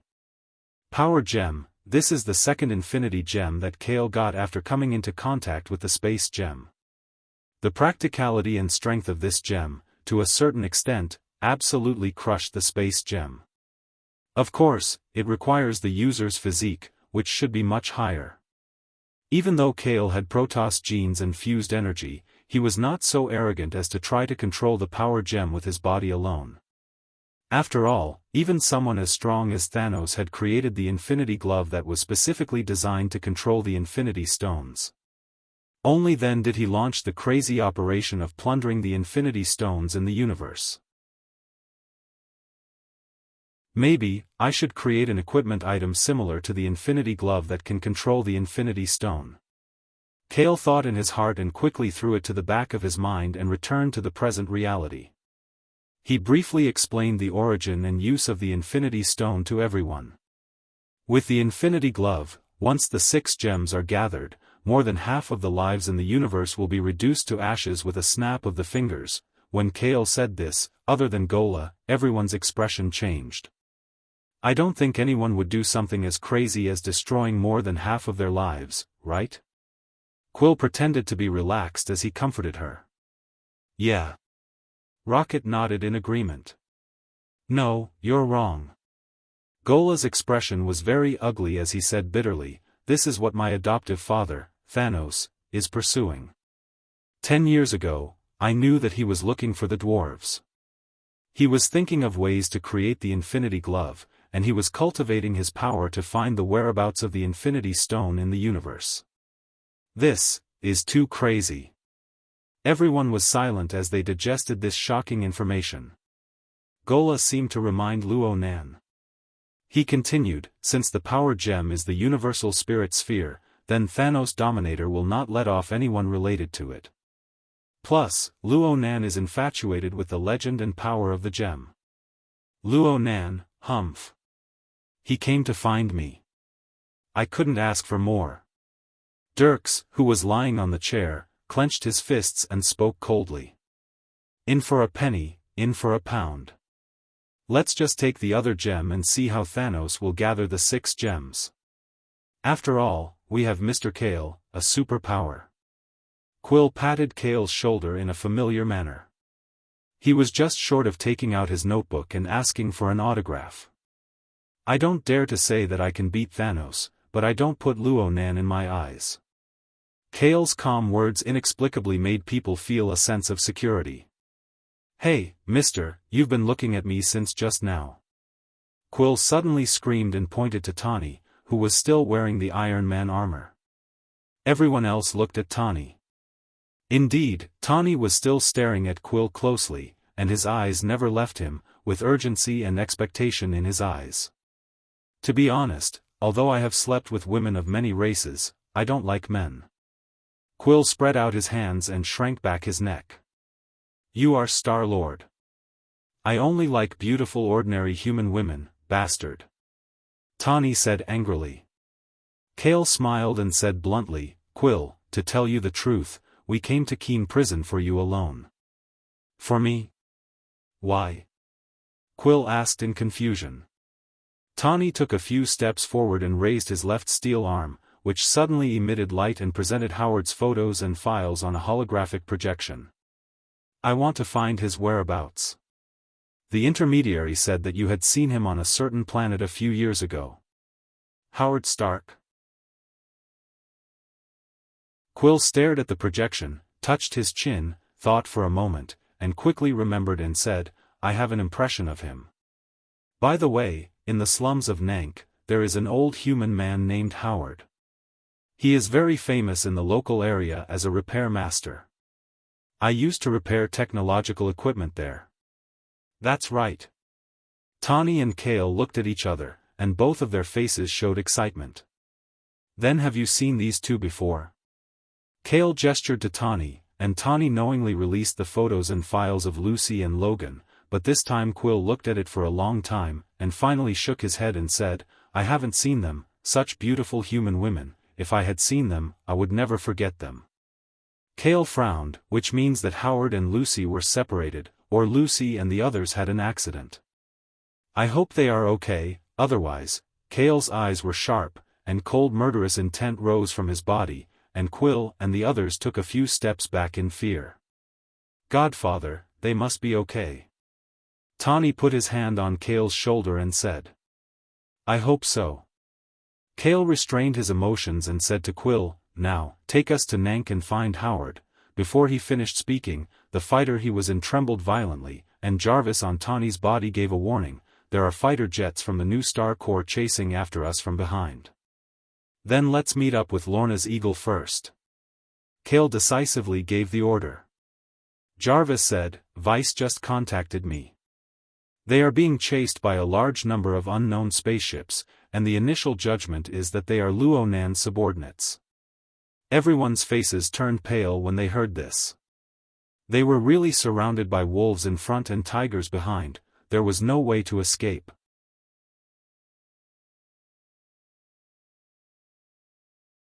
Chapter 397. On the space warship belonging to Star-Lord. Godfather, what should we do now? Do we meet the attack or continue to escape? Tawny's face was solemn as he handed the choice to Kale. Quill and the others also focused their attention on Kale.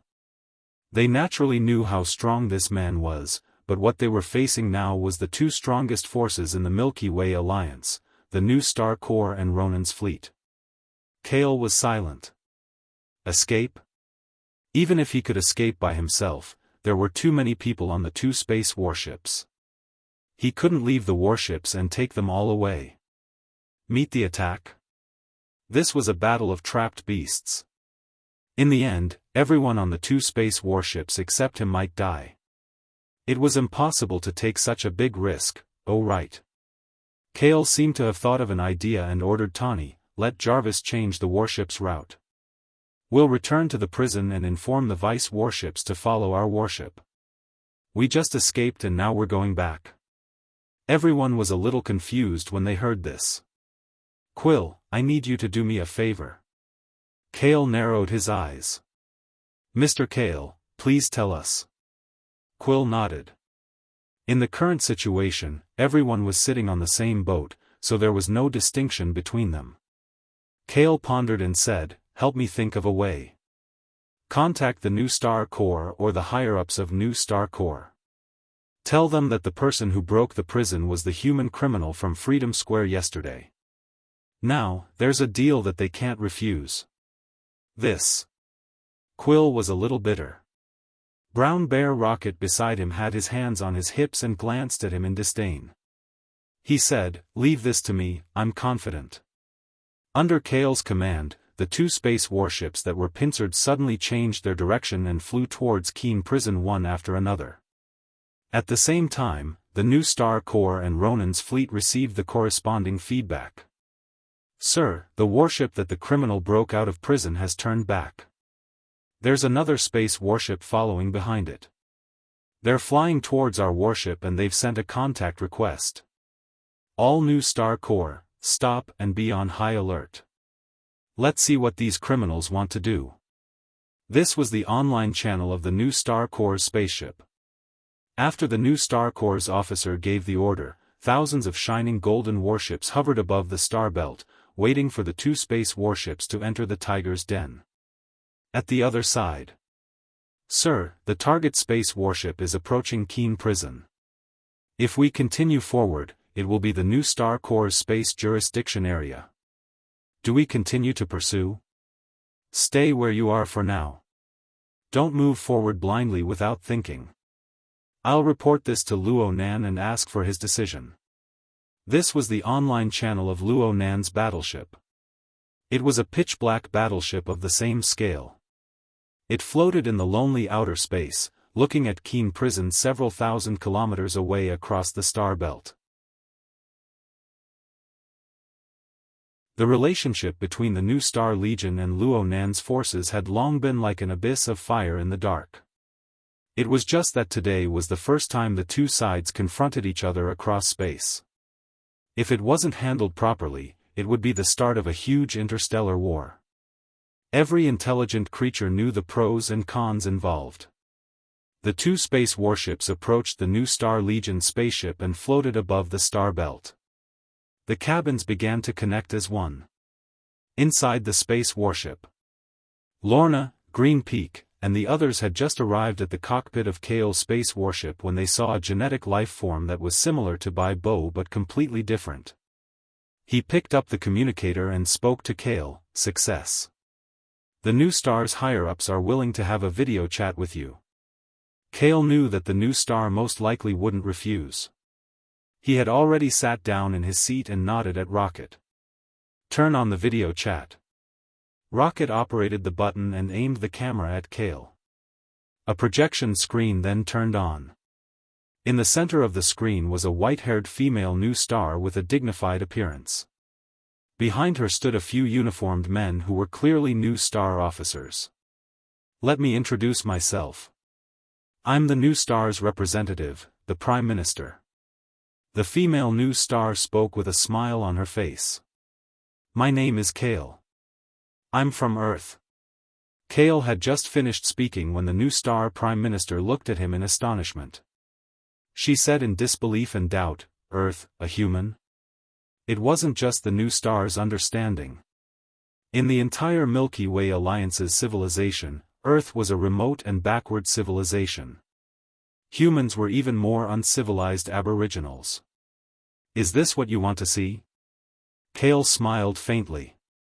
He snapped his fingers and the fused energy glowed. It was like a dazzling stream of light flashing between his fingers. The New Star Prime Minister's face had a bit more respect. He smiled and said, I believe that there must be some misunderstanding between Mr. Kale and our New Star. What do you mean by cooperation? There's no harm in saying it now. Smart. Kale smiled and went straight to the point. I know that your planet is hostile to Luo Nan. Unfortunately, so are we. So the cooperation I'm referring to is me going to deal with Luo Nan. The New Star Prime Minister's body trembled. He didn't say anything, but the New Star officers behind him had already revealed shocked expressions. In the Milky Way Alliance, not many people dared to provoke Luo Nan, let alone deal with him alone. But the man in front of them had destroyed the New Star Corps' fighter jets not long ago. Perhaps there really was such a possibility. The New Star Prime Minister looked straight at Kale and said in a deep voice, this deal is too big. What does our New Star need to pay? It's very simple. Kale raised his left hand and waved it at Quill and the others. I have a few friends who are registered criminals in Keen Prison. I hope that you can eliminate their criminal records and protect them as important VIPs. I'll take care of the rest myself. That's it? The New Star Prime Minister was deeply surprised. Kale nodded lightly. He had long determined that the people on his side didn't have too deep of a conflict with New Star. A simple arrest warrant could completely resolve the issue. The New Star Prime Minister nodded and said, no problem, I promise you. Before you return, your friends are VIPs of New Star. They'll stay with me and receive the protection of the entire New Star Corps. Then I'll leave it to you. I hope that they'll all be unharmed before I return. Otherwise, New Star will suffer my wrath. Kale finished speaking calmly and directly hung up the video call. Not long after, the New Star Corps' fighter jets that were on alert took the initiative to contact Kale's space warship. The attitude of the New Star officer changed 180 degrees. He respectfully invited the 2 space warships to New Star Capital as guests. Tani, take good care of Lorna. Quill, look after your team. Just relax and wait for me to return. After Kale finished giving instructions, he brought Vice to the safety door of the rear cabin of the space warship. Boss, you must be careful. Lorna said worriedly. Don't worry. I never do things that I'm not confident in. Kale finished speaking confidently. He closed the door and opened the rear cabin door. His body was exposed to the violent winds and cold of outer space. Kale subconsciously circulated his fused energy. Rays of extremely dazzling and scorching light immediately lingered around his body. I'm leaving. Kale's body was enveloped in fused energy. His entire body turned into a stream of light, smashing apart the asteroids along the way. He was like a meteor leaving the space warship and shooting towards Ronan's warship in the distance. You're tuning in to the Xiaofan's Wuxia Tales YouTube channel. Don't forget to subscribe and join us on this journey to catch the most captivating stories.